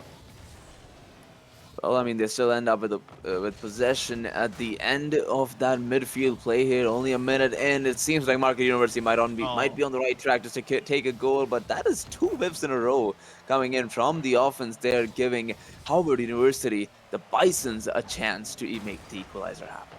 Yeah, very unfortunate that they almost had that counterattack. And here's another one. Tim's just a little wide on both empty net opportunities. Howard going to be hurting for that one, wishing they could have had a free goal in essence, but Batsy Man not looking to give this opportunity away. Can't get a second touch, and Tim's will be on the receiving end of a clear as another miss. Goal just over the corner, and Miggs won't be able to finish that one. It's been a lot of back and forth and a lot of missed opportunities for both squads, but it's still early, still game 1. Plenty of time for both teams to tighten up and also try and make a statement as, again, still looking for that first W of the season.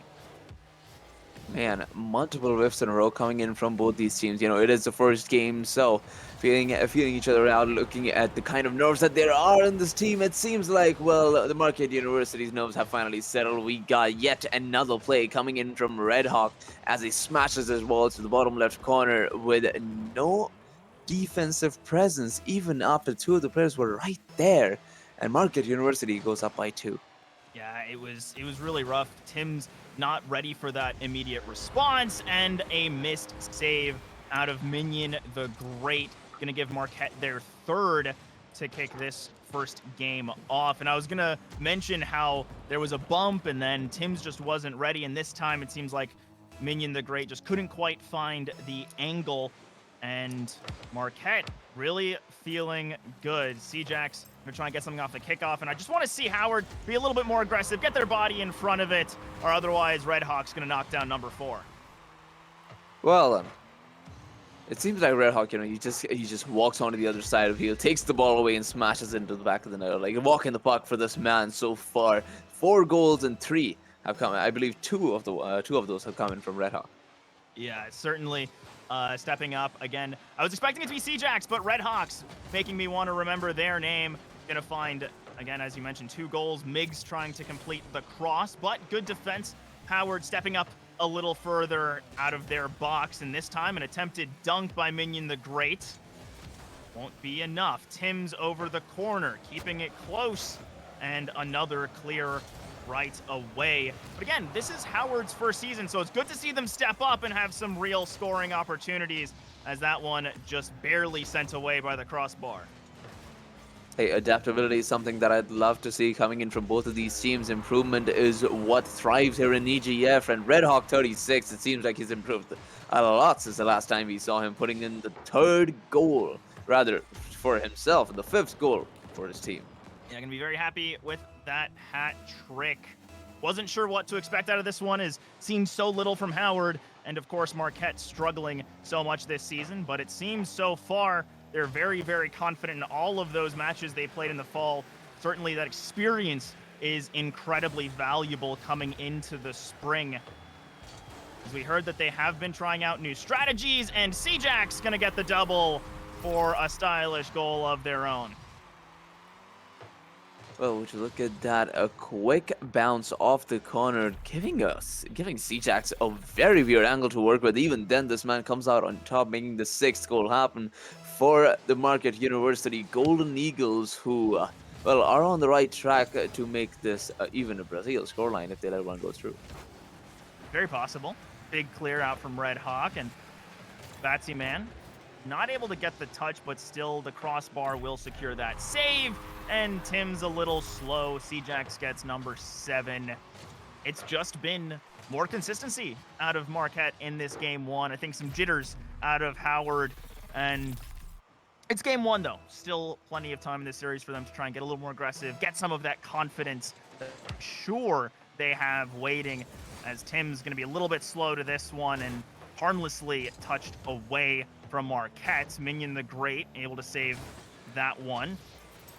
Just want to see this game develop a little bit, where it's been a lot of quick goal scoring from Marquette, and we haven't seen a chance for Howard to make any attempts in the midfield. And right there, Tim's getting a decent clear off to the side, a little more offensive pressure, and I think Howard can certainly start to take advantage.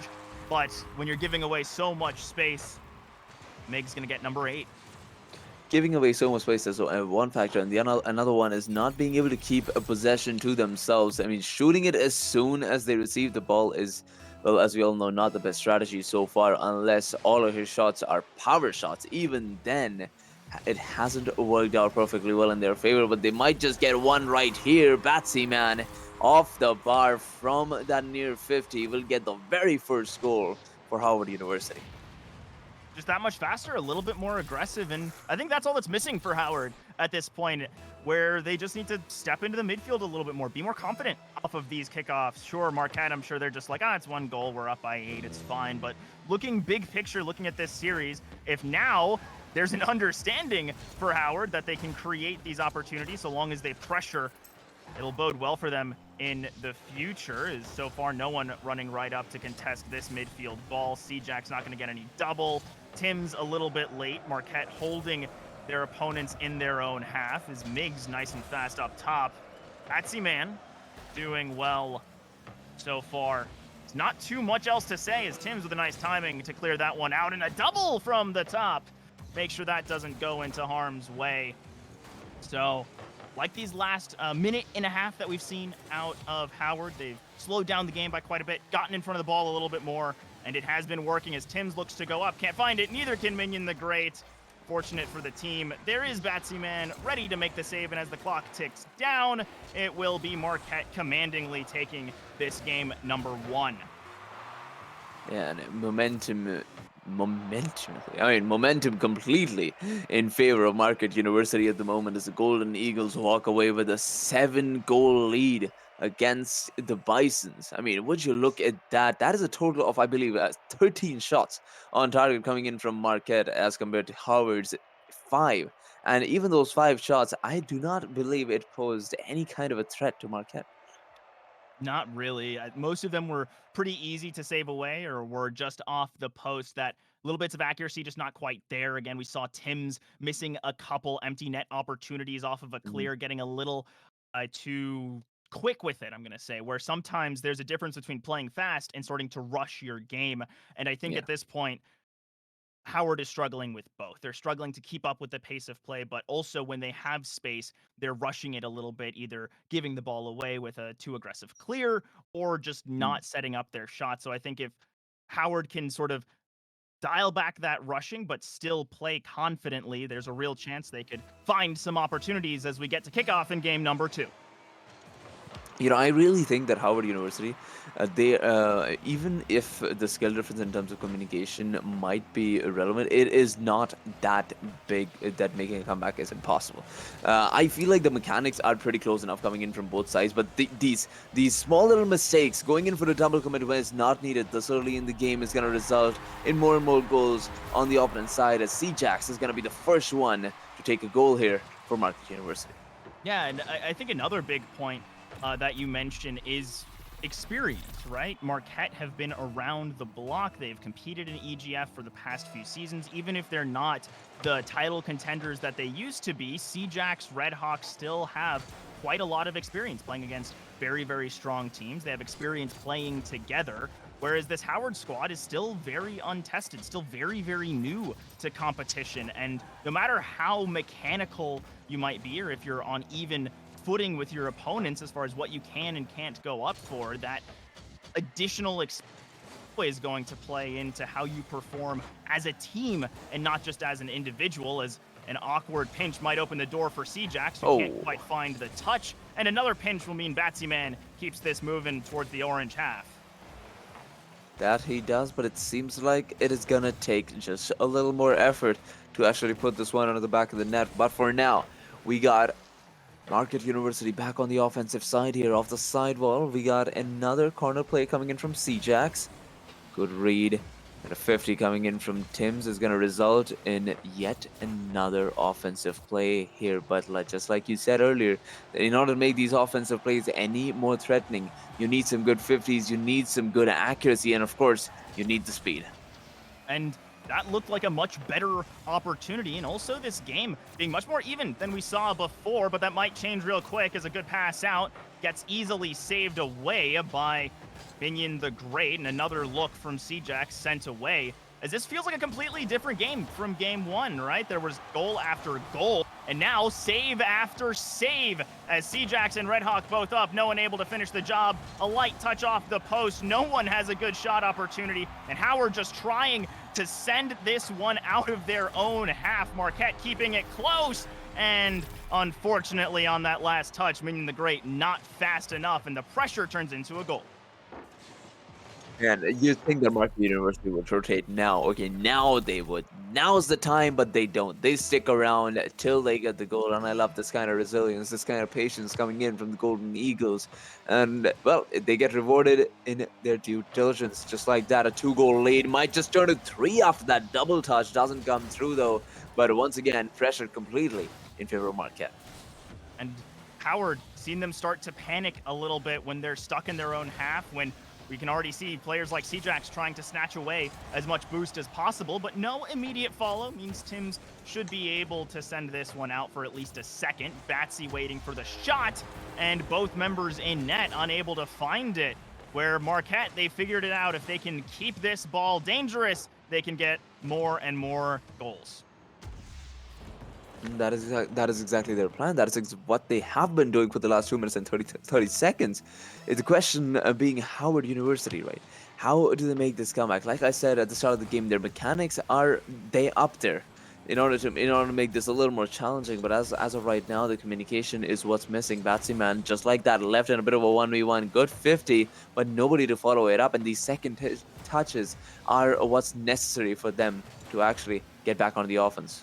And we saw it was Redhawk ready and waiting for that left touch from the Howard defense. And now Miggs, who came over top, wanted a shot, and instead is just going to play a little disruption. Give the space over to Redhawk as Batsy Man just around the corner, gets past 2, and only needs 1 more, and Miggs will be happy to send that one back into the blue box. Just constant pressure for Marquette. These Eagles flying high, and the Bisons just still trying to find their footing. Lots of double commits I think just at this point, it's a matter of having that trust and also being able to predict Cjax finding a nice double. I believe that is the second time this man has went for a double. And, well, the second time's a charm. It has worked perfectly well in his favor. Corner to corner read coming in from Cjax. You love to see it. 4-goal lead already for Marquette. And it seems like this is going to be a cakewalk for the Golden Eagles. And they're going to be happy that first win under their belt, assuming they can finish this game out and have a similar game number 3. But there's still time. Again, we saw glimpses out of Howard at the start of this game, but once Marquette realized we just got to keep slamming it towards that net, it has been nothing but Marquette. Migs just beating out Minion the Great, and even though there was that light touch, still finds its way to the back of the net. To be fair, heading into this one, our main motive was to see what Howard University Bisons have to offer and how quickly they can respond to a team of any caliber that they're going up against. And so far, yes, surely they've had troubles, but we see them going for challenges as and when they need to be. So, some amount of adaptability is there, and that is a great promise for the future series that they'll be going up against. Yeah, they've been more and more aggressive, at least off of these kickoffs from Game 1, Game 2. Of course, the scoreline isn't quite reflecting that, but it was, at least for me, it's been a notable difference where there have been more aggressive challenges. They've been trying to cut off this space, but when you're trying to completely change your style as a new roster, it is very, very difficult. So, of course, nothing but positives for Howard to take from this series, running into a squad that has been trying to get back to their winning ways and now going to have a great, I think, VOD to watch back and figure out where are these holes, where can we be challenging, and also just what points as a team do we need to try and figure out. As looks like Batsy Man and Red Hawk found themselves in a bit of a roll 1. So now it's a 2v2 on the pitch, and it seems it was broken instead, and that will be back to our standard gameplay. Still means there's a chance for Howard to snatch away a goal in this game number 2. Tim's going to have to be a little faster, but Red Hawk there just in time. Cjax floating harmlessly past as these final 10 seconds are the final chance for Howard to find something else, but with Marquette sending this back to the blue box, it will be it. Another dominating win for the Golden Eagles as they wanted number 7, and it's shut down by Tim's. A couple more seconds, and Marquette will get game number 2. I believe the first game was with a very similar scoreline as well, 8-2. Howard University did manage to get 8-1. Howard University did get a single goal. However, Marquette University have mended their way since then. A lot more shots on target. Or on the other side, Howard, they haven't had the same pleasure. So Marquette University have figured out what their opponents can and cannot do, and they have reacted accordingly.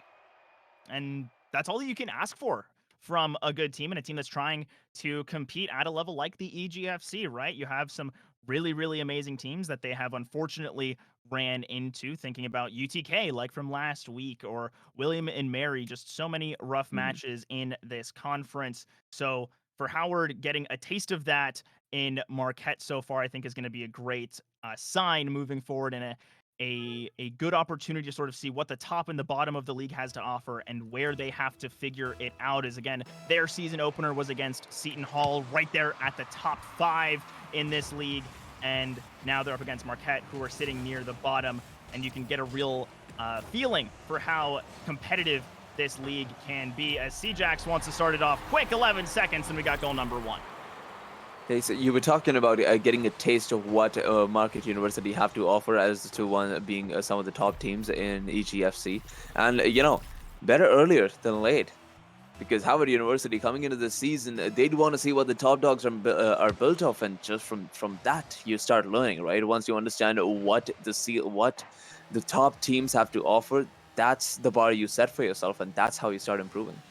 Exactly. Having just more footage, more good games, and more team experience, because I've seen so many squads where once you tighten up that a little bit of whiffing and you find out where you can trust your teammates, it creates this team cohesion. And even if you can't flip reset or double tap, you can still create really good opportunities your opponents have to respect.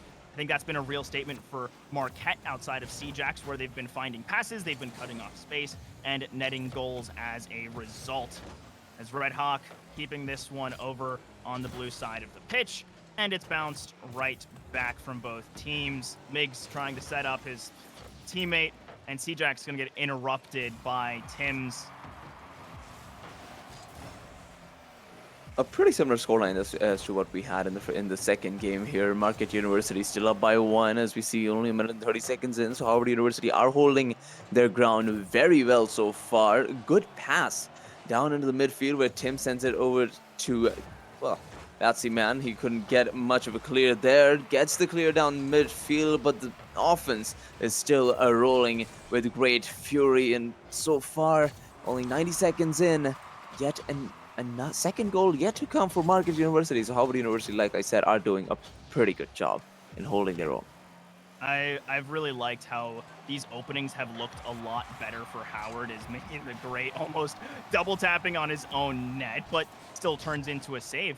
And in that moment saw all 3 Marquette members up. So that's, I think, going to be a point that Howard can try to latch onto and try and grab onto. Is Marquette do have a tendency to send all 3 members forward, and sometimes one good power shot clears enough, or a breakaway as Tim's just barely loses control, and that was nearly the equalizer.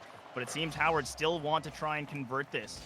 Good field coverage so far. The pinch is missed. Batsy Man, though, is here for the rotate, a little bit faster than Cjax, and a big clear from Minion the Great will be enough, or Migs, excuse me, and Migs turns it into a goal. It's 2 up at halftime. 2-0 at the clock. It's 2 minutes and 30. Tims could not control that ball. Migs saw the opportunity, got the second goal as well. But hey, J-Turbo, all I gotta say is this: half the game gone with only 2 goals. That is much less than what Marquette University had to offer last game. So that just shows improvement from Harvard University as well. It's a bit of a laid-back play style coming in from Marquette. Yeah, certainly I think Marquette have been slowing down a little bit, but also moves like that from Batsy Man have just become more common, where they're trying to cut off these really long, at times, honestly, a little greedy passes from Marquette. But right there, Minion Great getting caught. Migs will snatch a goal instead. And this is just the danger of rotating on an awkward timing where you can't do much on defense. Your teammate gets bumped out of position, and it turns into number 3 on the board for Marquette.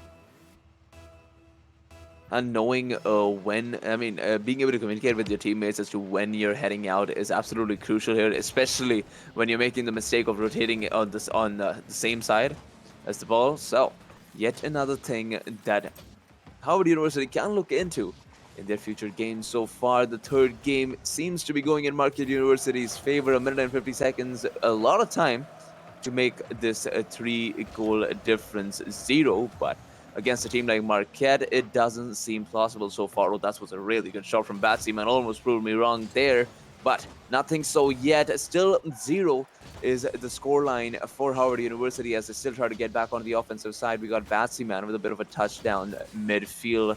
Gets it past 1, but these individual plays are not going to be enough to stop a team like Marquette.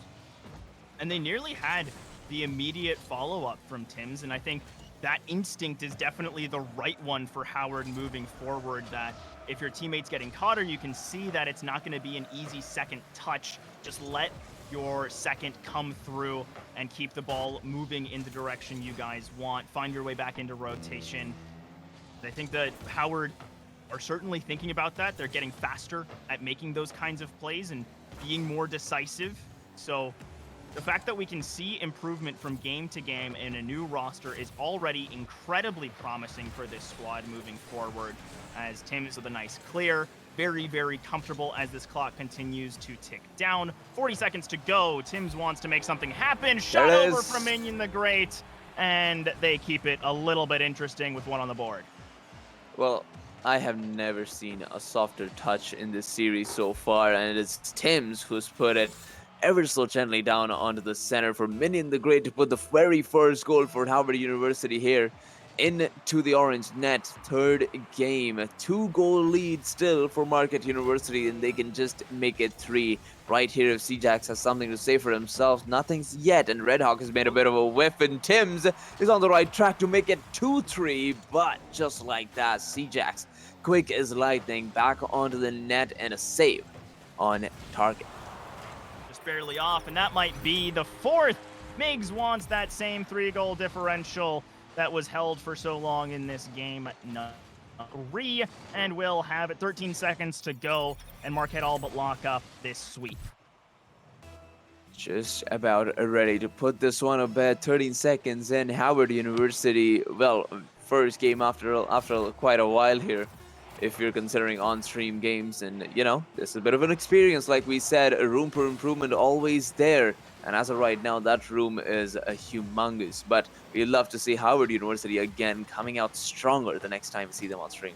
Yeah, I'm excited to see this team continue to grow and develop, reminding me a little bit of Montana State, who've struggled throughout but have improved week to week and continued to become that much better of a team, where even if you might stand at the bottom of the standings, this experience, being able to compete against other teams at this kind of level, is so valuable for new players and for those trying to get engaged in college esports. So Howard, super happy to see you guys here and can't wait to see more improvement.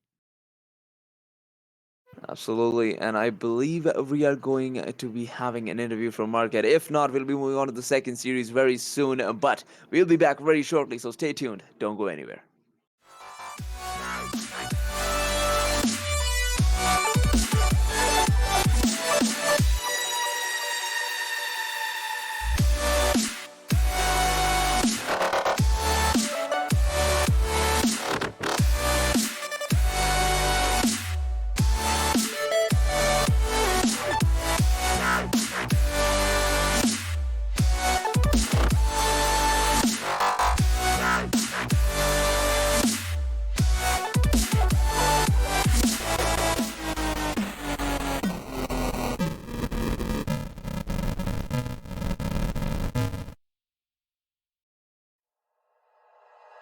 Like you, be strong to hold the powers of the sun.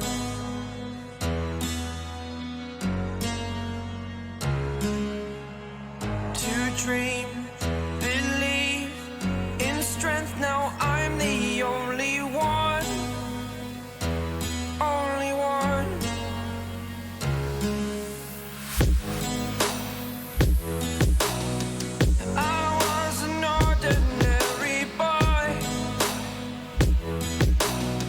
Until I broke the rules, my life destroyed.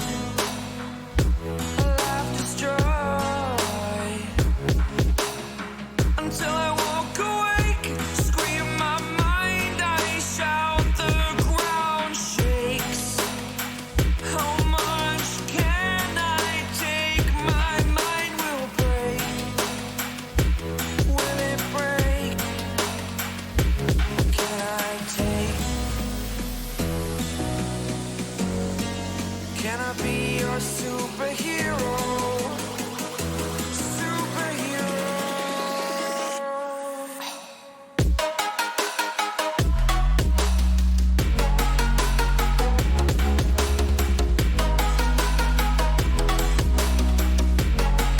Can I be your superhero? Superhero.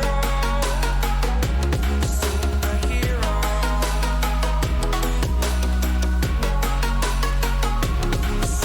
Superhero.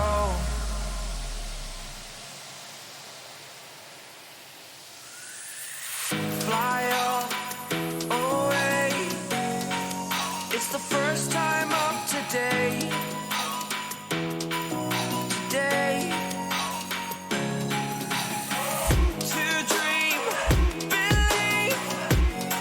You are the strength, you're all I need.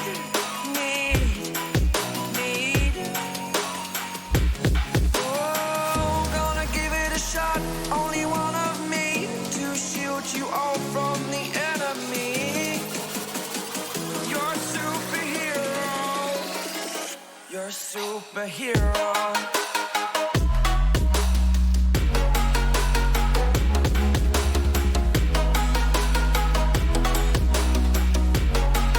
Can I be your superhero? Superhero. Superhero. Superhero. Can I be your superhero?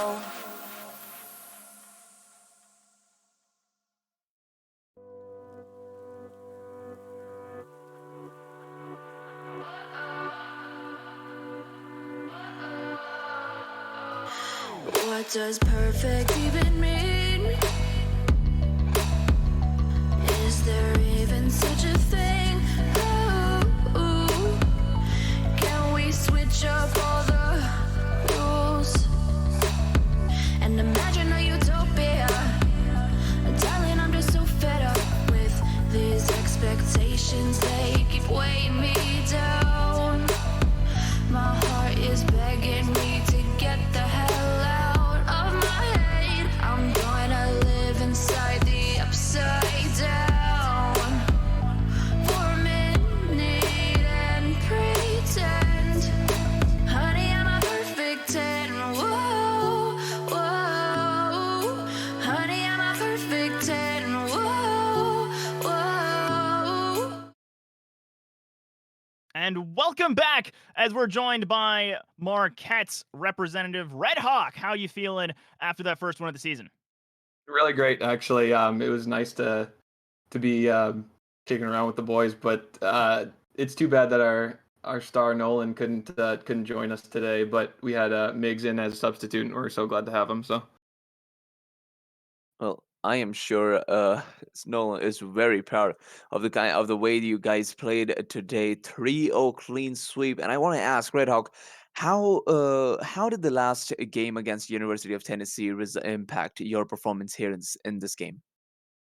it was just kind of our first week back, really, as a team. We took a little bit of time off during our winter break. Mhm. And last week was a little bit shaky. So we're just kind of getting back in the swing of things, trying to get that team synergy going. There were still some times where, like that last game, I cut in front of C-Jax on a defensive rotation when I shouldn't have, and we're just kind of trying to get our communication down. But I think we were trying to really feel that out this game. And what's next for your roster as when it comes to what do you think you lack and where do you think you can work on? Like I was saying, communication is really key, and really feeling out each other's play styles and having that, I guess, car body language where we know where someone's going without saying it. Reducing double commits and definitely backboard defense too. Absolutely. That's really great to hear that you guys have all of those elements in mind. And of course, you already shouted out Nolan, but here at EGF, we like to give you a chance to shout out whoever you may like, whoever helps this team get going and keep performing and keep improving from week to week. So for the next little bit, the floor is yours. Thanks so much. Shout out to C-Jax, Migs, Nolan, of course, Nito Burrito, and shout out to Schmabby too. He's the one who got me into the game back in 2017, and I wouldn't be playing for him. Shout out to the OGs. Heard it here. You guys at home also remember your OGs. Remember where you came from. But thank you so much, Red Hawk, for coming on and being able to give us a little glimpse into the Marquette mind. Of course. Thanks, guys. And for all of y'all at home, that was just series 1 of 2 that we've got on this last section of the broadcast, as we're going to have North Dakota's Fighting Hawks facing off against the William and Mary Griffins. So you're not going to want to miss that matchup. It'll be right back after a short break. All is said and done. Oh, I am restricted, fixed upon the web. I need to kick the habit that my mind is breathing in. Break out, I've got to see. Spent all my life holding all of it closely. I played it innocent, a feel of discontent. I'm finally facing it all, fearless.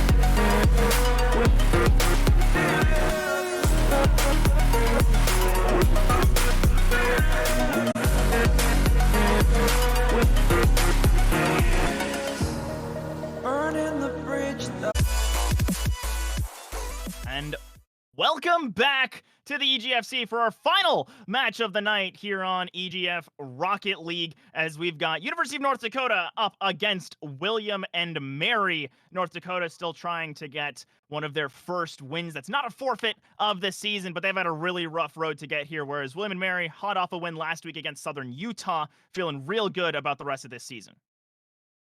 Absolutely, William and Mary. I've seen them plenty of times on the field before. Absolute monster of a roster, capable of dismantling anything that goes up against them. But North Dakota, this could be the time where you could prove that wrong. Yeah, I really think so. Like, this North Dakota team, they've had just a super, super tough season. I mean, going up against Cincinnati, the current #1, twice, going up against UConn, one of the better teams in a very strong conference in the Big East. You're looking at Southern Utah, who gave a real fight against William and Mary with 3 overtimes in their series. Like, we're talking about North Dakota having decent showings against a lot of these teams. They went 3-2 against DePaul, or 2-3, I guess I should say, against DePaul last week. Not quite able to squeak out that win. So it's been a lot of almosts, seems, for North Dakota, whereas William and Mary have just been getting that much tighter. Of course, Dolphin, their lead star player, very, very strong individually, but Truth and Legacy have just been stepping up to bat and really making this roster a triple threat. Absolutely. It's going to be very interesting to see what North Dakota is going to come up with. I mean, going up against tougher opponents, sure, you're going to lose games, but that also gives you a chance to improve. We just saw that last game, and North Dakota, they've been facing that all season, so this is their chance to do the same. Yeah, I think that this is that real chance to turn that season around. We saw it happen for Marquette last game, able to pick up that first win, and now North Dakota looking to do something similar. As we get onto the pitch, it's William and Mary in the orange and North Dakota in the blue, as get rid of a dicey kickoff situation right at the start. Oh, Turtle Sir might just be able to get something here for his team. Legacy down to the midfield. I mean, and yeah, just the ball. A bit of a ping pong action coming. Okay, that is, like you said, dicey might just be the word for it. So many waves coming in from both of these teams, and so far none of them being able to capitalize upon this madness. That demo, however, could do something. Dolphin shot on target. Turtle quick on this defensive save. Legacy putting it into the other corner as Dolphin gets off the sidewall. Can he get the shot? The 50 doesn't come through, and Zune Gamer is there to make the clear. And I thought that there was a real chance for William and Mary, but still just bouncing it off of this corner hasn't netted the results they need, but a double whiff out of North Dakota nearly does. A good second touch. Dolphin going to be contested immediately, and now just looking for the double. Instead gets past the defender, and that's 1-up for William and Mary. 1-up. All they needed after that rough start. This is what they wanted to break, that momentum coming in from either the sides. Dolphin finally putting some method to that madness as the first goal comes in for William and Mary heading into the second kickoff. J Turbo, how are we feeling about the North Dakota roster? I'm feeling pretty good. I think that there was just a couple mistakes, a little panic coming out of their team in this game #1 on defense, but I think that they've shown a lot of good looks. They've had great speed so far. Now Zune are already showing they have demos up their sleeve as well to provide a little extra pressure. I think a lot of good looks, and right now another dunk keeping it to the crossbar. Zune Gamer almost finishing the job, but Truth gonna just pop it right off the post.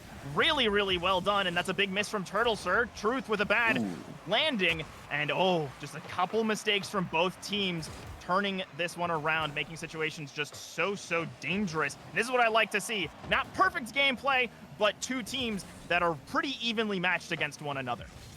A very close call there in front of the blue net. I'm very surprised that North Dakota was able to walk away with that one. Great pass coming in from, I believe that is Dolphin, and Legacy is there to put the second goal in.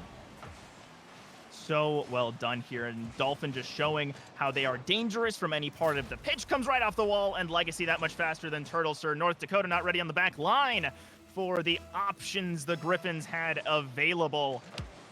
Now going into the second kickoff, gonna have to keep those mentals intact if you want to be competitive in this series. Can't let a couple early goals really mess up your mental, but Dolphin wants to crack it quickly, as that is a near kickoff goal.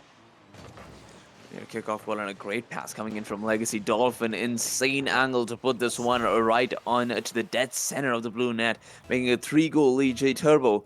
This is a roster that we were talking about. William and Mary, the Griffins, being absolute flying beasts, true to their mascot, and are dominating the competition.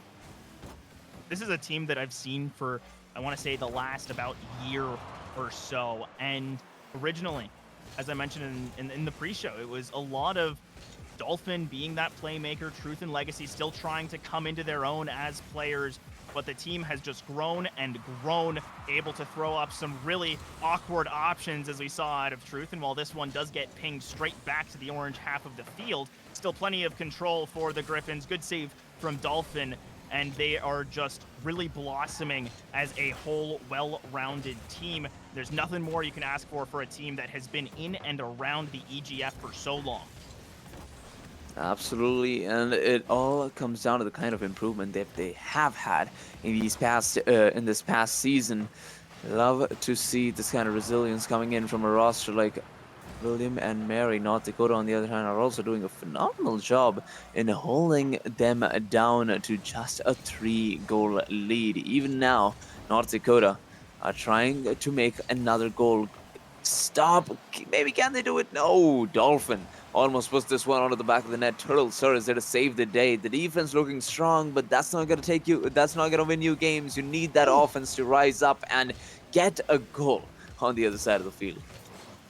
And North Dakota, their offense has just been shut down. William and Mary stealing so much of their boost. Good clear out of Turtle Sir should give an opportunity for everyone else to go to the gas station and fill up as Dolphin wants to get a little fancy, pulls off the musty, nearly lands the dunk. Still not quite enough, and Legacy will send in a screamer for the finish as William and Mary looking very, very good over North Dakota in these opening 4 minutes with 4 goals.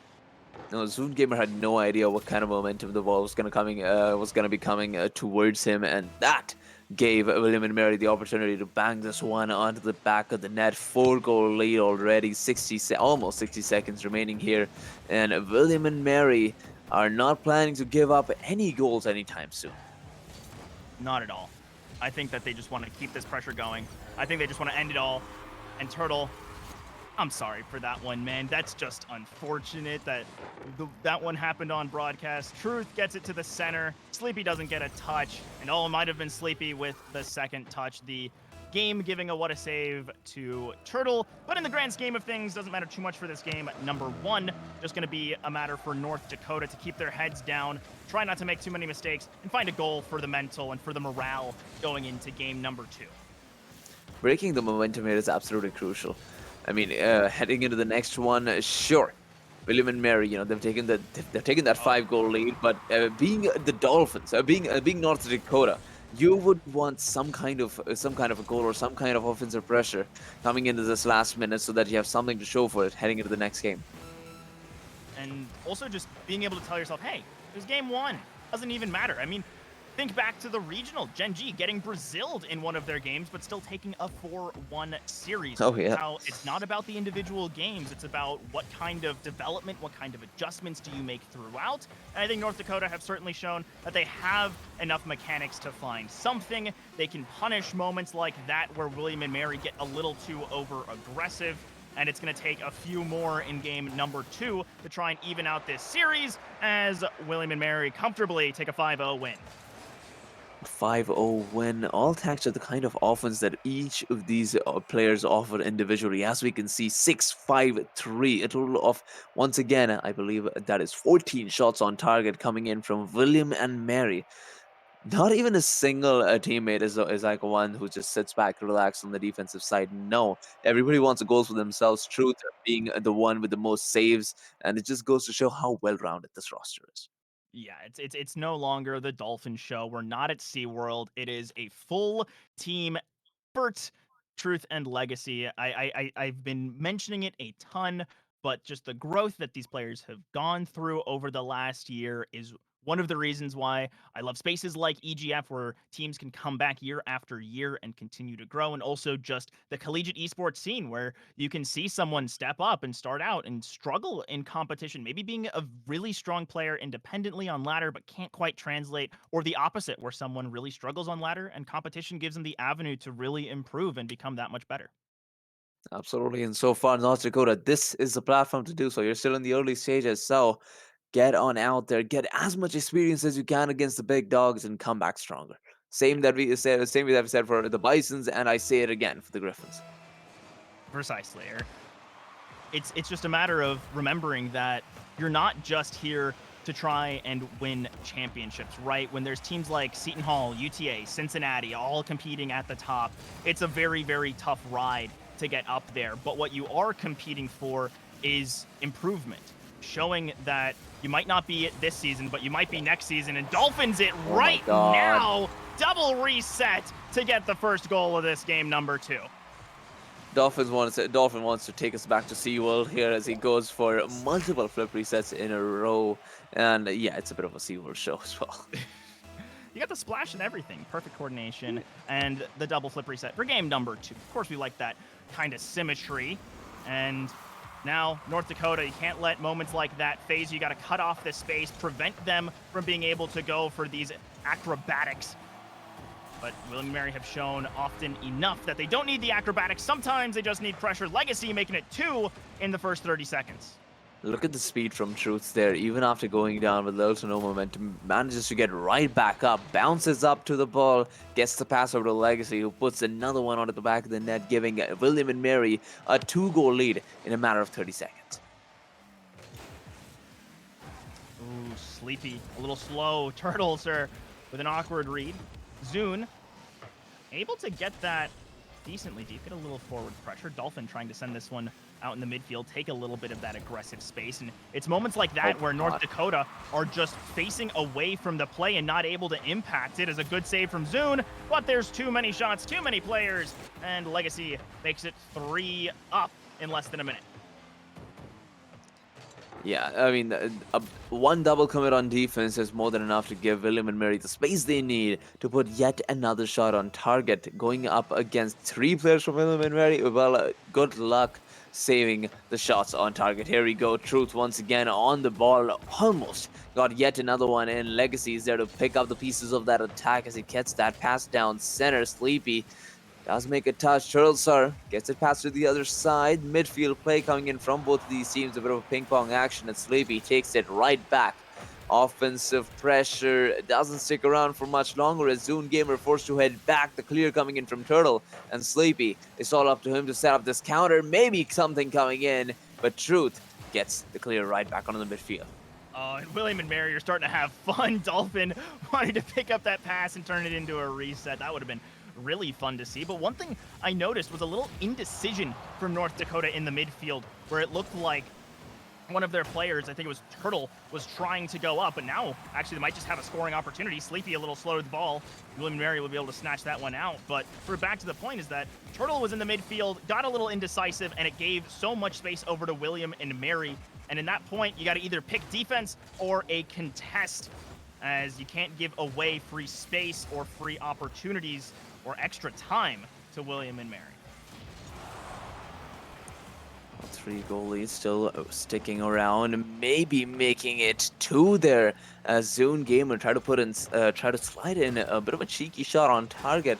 Save, however, does come in from William and Mary as we head right back onto the blue side. It's Sleepy on the ball there, sticking around with the ball on the nose of his car for that long in a 3v3 is not the best idea. And William and Mary, they know that, and they have capitalized upon it, taking away possession as we see Legacy on the sidewall. Great air dribble, bump over to Sleepy, but he's just going to end up right on the ball there. Dolphin bumped not enough.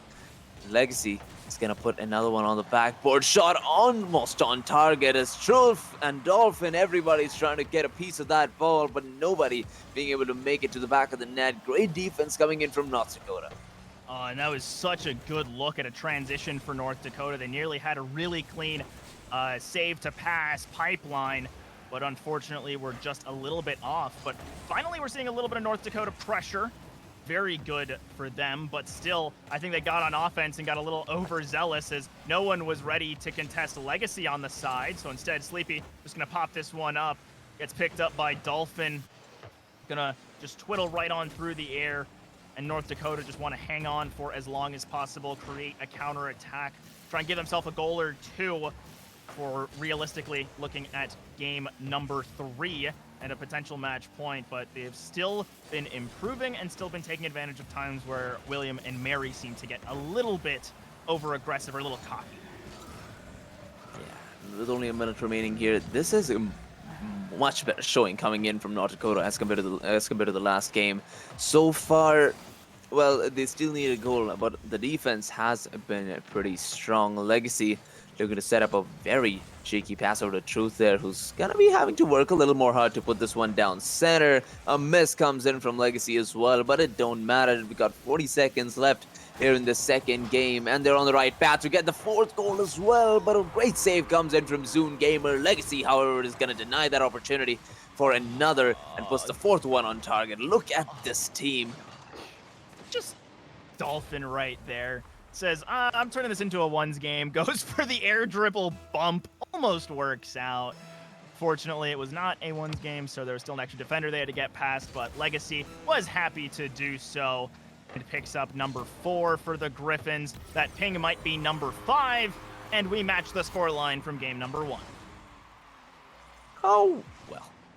You know, it was not even 20 seconds ago when I said, okay, this is a much better showing, but then again, Legacy comes in and gives us the truth bomb, literally, as we get the 5-goal lead coming in from William and Mary once again with only 24 seconds remaining. North Dakota. Do we see a goal, J Turbo? It's a pretty straight up question. Do we see a goal from North Dakota? Oh my God, we almost did. We almost did. You almost got it for him. Unfortunately, you didn't ask the question fast enough, so Caster Curse couldn't apply. But it was still, I think, overall a much better game for North Dakota, with almost all of those goals being kickoff goals where it wasn't. Oh, wait, actually might have an opportunity here. Wanted to give them a chance to really bask in it should North Dakota find a buzzer beater, but it will still be William and Mary taking a second 5-0 win. Maybe they want to keep that consistency, look for the same score in number 3, but this one was nowhere near as consistent or controlled from William and Mary, with almost all those goals coming from kickoffs. 5-0 and 5-0. Once again, William and Mary coming out on top here with a resounding, what is that, 16 shots on target. Oof. Does this team not or chill out? I mean, what they even if they were freestyling here, they ended up with 5 goals. Of course, the ratio here in the goal percentage is not high, but look at William and Mary's resounding offensive pressure. Not Dakota. I mean, that's one of the reasons why they got so many saves.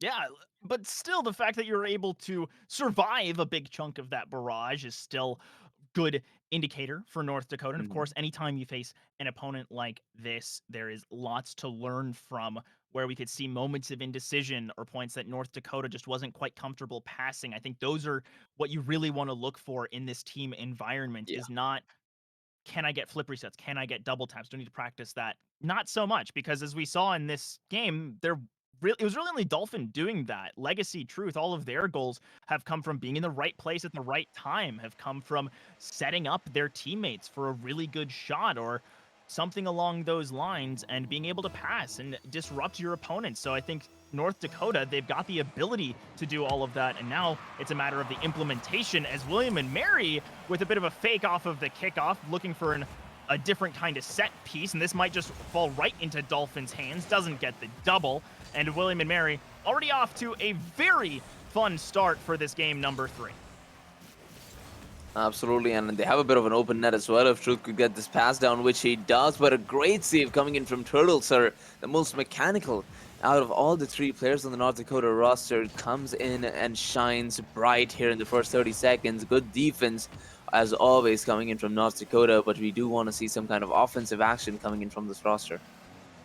And I think it's going to take a little bit more time, but that pop and the fact that no North Dakota members did go up for it lets William and Mary sort of stake their claim to the midfield in this half of the pitch, as Dolphin just going to look for the double. Oh my Good God. interrupt to prevent the read, but still it takes Zune Gamer to get in front of the ball and get a pinch out to make this one work, as Zune pops it out to the side. Dolphin going to send this back to Legacy. A demo as well, double from Sleepy, but you still got to worry about Truth coming in for the double. No pass opportunity, and the flip is read well, as Dolphin going to set up the rest of the team. Here he goes. Legacy, no boost to work with, will be having to resulting in Dolphin going up high once again. A bit of a flip reset. The second touch, not even needed because he's just that good with it. He's just that intimidating when he goes up in the air. You cannot stop a man like him. Multiple air rolls, one flip reset, and a small little touch of the ball to get the first goal in for William and Mary. And at that point, it was just mechanics for Dolphin that allowed them to succeed there. But there's plenty of ways that North Dakota can try and find to shut that down. So I think the fact that William and Mary are relying on solo plays for their goals so far is a good sign for North Dakota, that they've been cutting off a lot of time, and now they've cut off space, but this time you just have to cut off the defense, as that's going to be a demo from Truth, and he's going to pick up the goal as well. Okay, I mean, what? How did Truth end up with the goal? Goal secure, Smile. No, it's just the stuff went through, and I think it deflecting off of the hood of the car was enough for the goal credit. So even though that was Legacy who drove it into the box, it was Truth who cleared the way. So gonna get the much deserved credit for that one. So now Turtle Sir working up. There's not too much to work with. Sleepy wanting to try and double this one out, but can't find the read after losing control. A big miss by Zune. Doesn't seem William and Mary's quite prepared for it, as Legacy misses that one off to the left side. So North Dakota have a chance to get their bearings. A decent clear, quickly intercepted by Dolphin. And that's, I think, been one of the biggest weaknesses for North Dakota so far, has just been their regular and constant massive clears that don't quite have a recipient on their team. And this time it's going to be Dolphin and Truth cutting off one of those clears. And it's just from one passing play to another. It's only a few times when we see some actual mechanical plays coming into fruition here. It's just William and Mary being a great team. And a team, emphasizing it for the right reasons, because while you can say that Dolphin got a good number of highlight clips, it still isn't possible without time. And also, Truth wanting to get a few clips of his own. It was like, okay, we talked about enough team here. Let's go off the sidewall. Softest of the touches to put this one out of the back of the net. And a 4-goal lead putting William and Mary on the right path to make this a 3-0 clean sweep. North Dakota, they haven't had much luck on the offensive side so far. And unless they're able to pull off a miracle or they completely change their strategy on the offense, I'm not sure we'll be seeing it this game either. Yes, a couple of great goal line saves. But William and Mary, their structure is just so strong. They get back into style, get back into position, and Truth will knock it in. That's 5 in all 3 games. We'll see if William and Mary scores one more time to break that trend. Whew. Truth and Dolphin, I mean, it's not even Truth and Dolphin. All 3 of these players, it's always an infield pass that gets yet another shot on target. Infield passes, off the sidewall plays, that's all they need. And sometimes just kickoffs. Well, J Turbo. Basic stuff and the fundamental mechanics is what's gonna get you this good at the game. And we shall team up and try practicing these sometime. Yes, I completely agree. But now the pattern is broken, so William and Mary not going to have 3 straight 5-0s. But it does look like they are going to have a 7th. These kickoffs have just been blisteringly fast, and William and Mary are riding them all the way home. And one thing I am going to say is the fact that William and Mary are still giving it all, and they're not rolling over because they just want the game to end. They're still treating every second like it matters, and because it does, it's competition. And even if it might seem a little BM to be scoring or whatnot, it is still the team saying that, we're still playing to our best ability. But at this point, it is just play after play, kickoff after kickoff. And North Dakota, even if they find a strat that they think and they're confident that it'll work against a team like William and Mary, William and Mary, they come in with a straight kickoff goal and completely breaking the idea, completely breaking the strategy, and of course that also affects the mental state. Yeah, I think right now, Dolphin, William and Mary, North Dakota, it's just a matter of time. Of course, North Dakota, they want a couple scores. They want to bring something back, have something to show for this series, because I think games 1 and 2, the score lines were not wholly reflective of the game that was played. I think it was reflective of a few of the kickoffs, but outside of those, I mean, as we just saw, a string of 3 back-to-back kickoff goals that once the game slows down a little bit, William and Mary struggle a little bit more. North Dakota are able to set up their defense and really step up. As Gamer with a weak touch gets picked up by Turtle Sir, tries to get over. Truth will indeed. It's just off the crossbar. That was nearly a chance for North Dakota to put one on the board. Now is it. 9th one could have come in just yet. Both of the players up with the ball. None of them could. Oh my god, Truth, please don't. Oh my god. Oh my. Can he get it? Yes, he can. All right, Truth. Multiple drifts in a row, making it a fast and furious show in here, breaking legs left, right, and center as he gets the shot on target, making the 9th goal true for William and Mary. And, well, the 3-0 clean sweep seems to be highly likely at the moment. Yes. Yes, it is. I mean, Truth just making this place look like a junkyard. Axles everywhere. Been broken left and right. 30 seconds to go before William and Mary will have this series win. Turtle Sir sending it off to the side. Legacy going to be the one to pick that up. Send it straight to the midfield for Dolphin, who might have the boost, doesn't have the read, and it won't be a waterfall double to finish this one off. Turtle and send that to the side. Truth over top. 10 seconds remain, and a final drive for North Dakota. Quickly sent to bed by Legacy. Sleepy wants another touch. It's kept up for a moment. I've got a feeling William and Mary might play for Rule 0, and North Dakota hope to profit with a goal from it, but with that pinch and Truth clearing this one up, it looks like we will be ending it here. William and Mary, a collective 19-0 goal score for this final series of the day. That is just commanding. What a game, what a series, what a team. William and Mary continuing to impress us all the way through. I believe this time the shot count was much higher than the last two. 18 shots in a row coming in from William and Mary. 9 of them actually went in. What a god tier roster that we have here. North Dakota unfortunately could not get a single goal in that third game. But hey, you learn something. You learn something as always when you go up against an offensive roster, an offensive powerhouse like William and Mary. Exactly.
Truth sprinkle a little bit of mechanics there. I'm just more solid. I don't bring much of the mechanics, but if you're counting for mechanics, just watch Dolphins POV.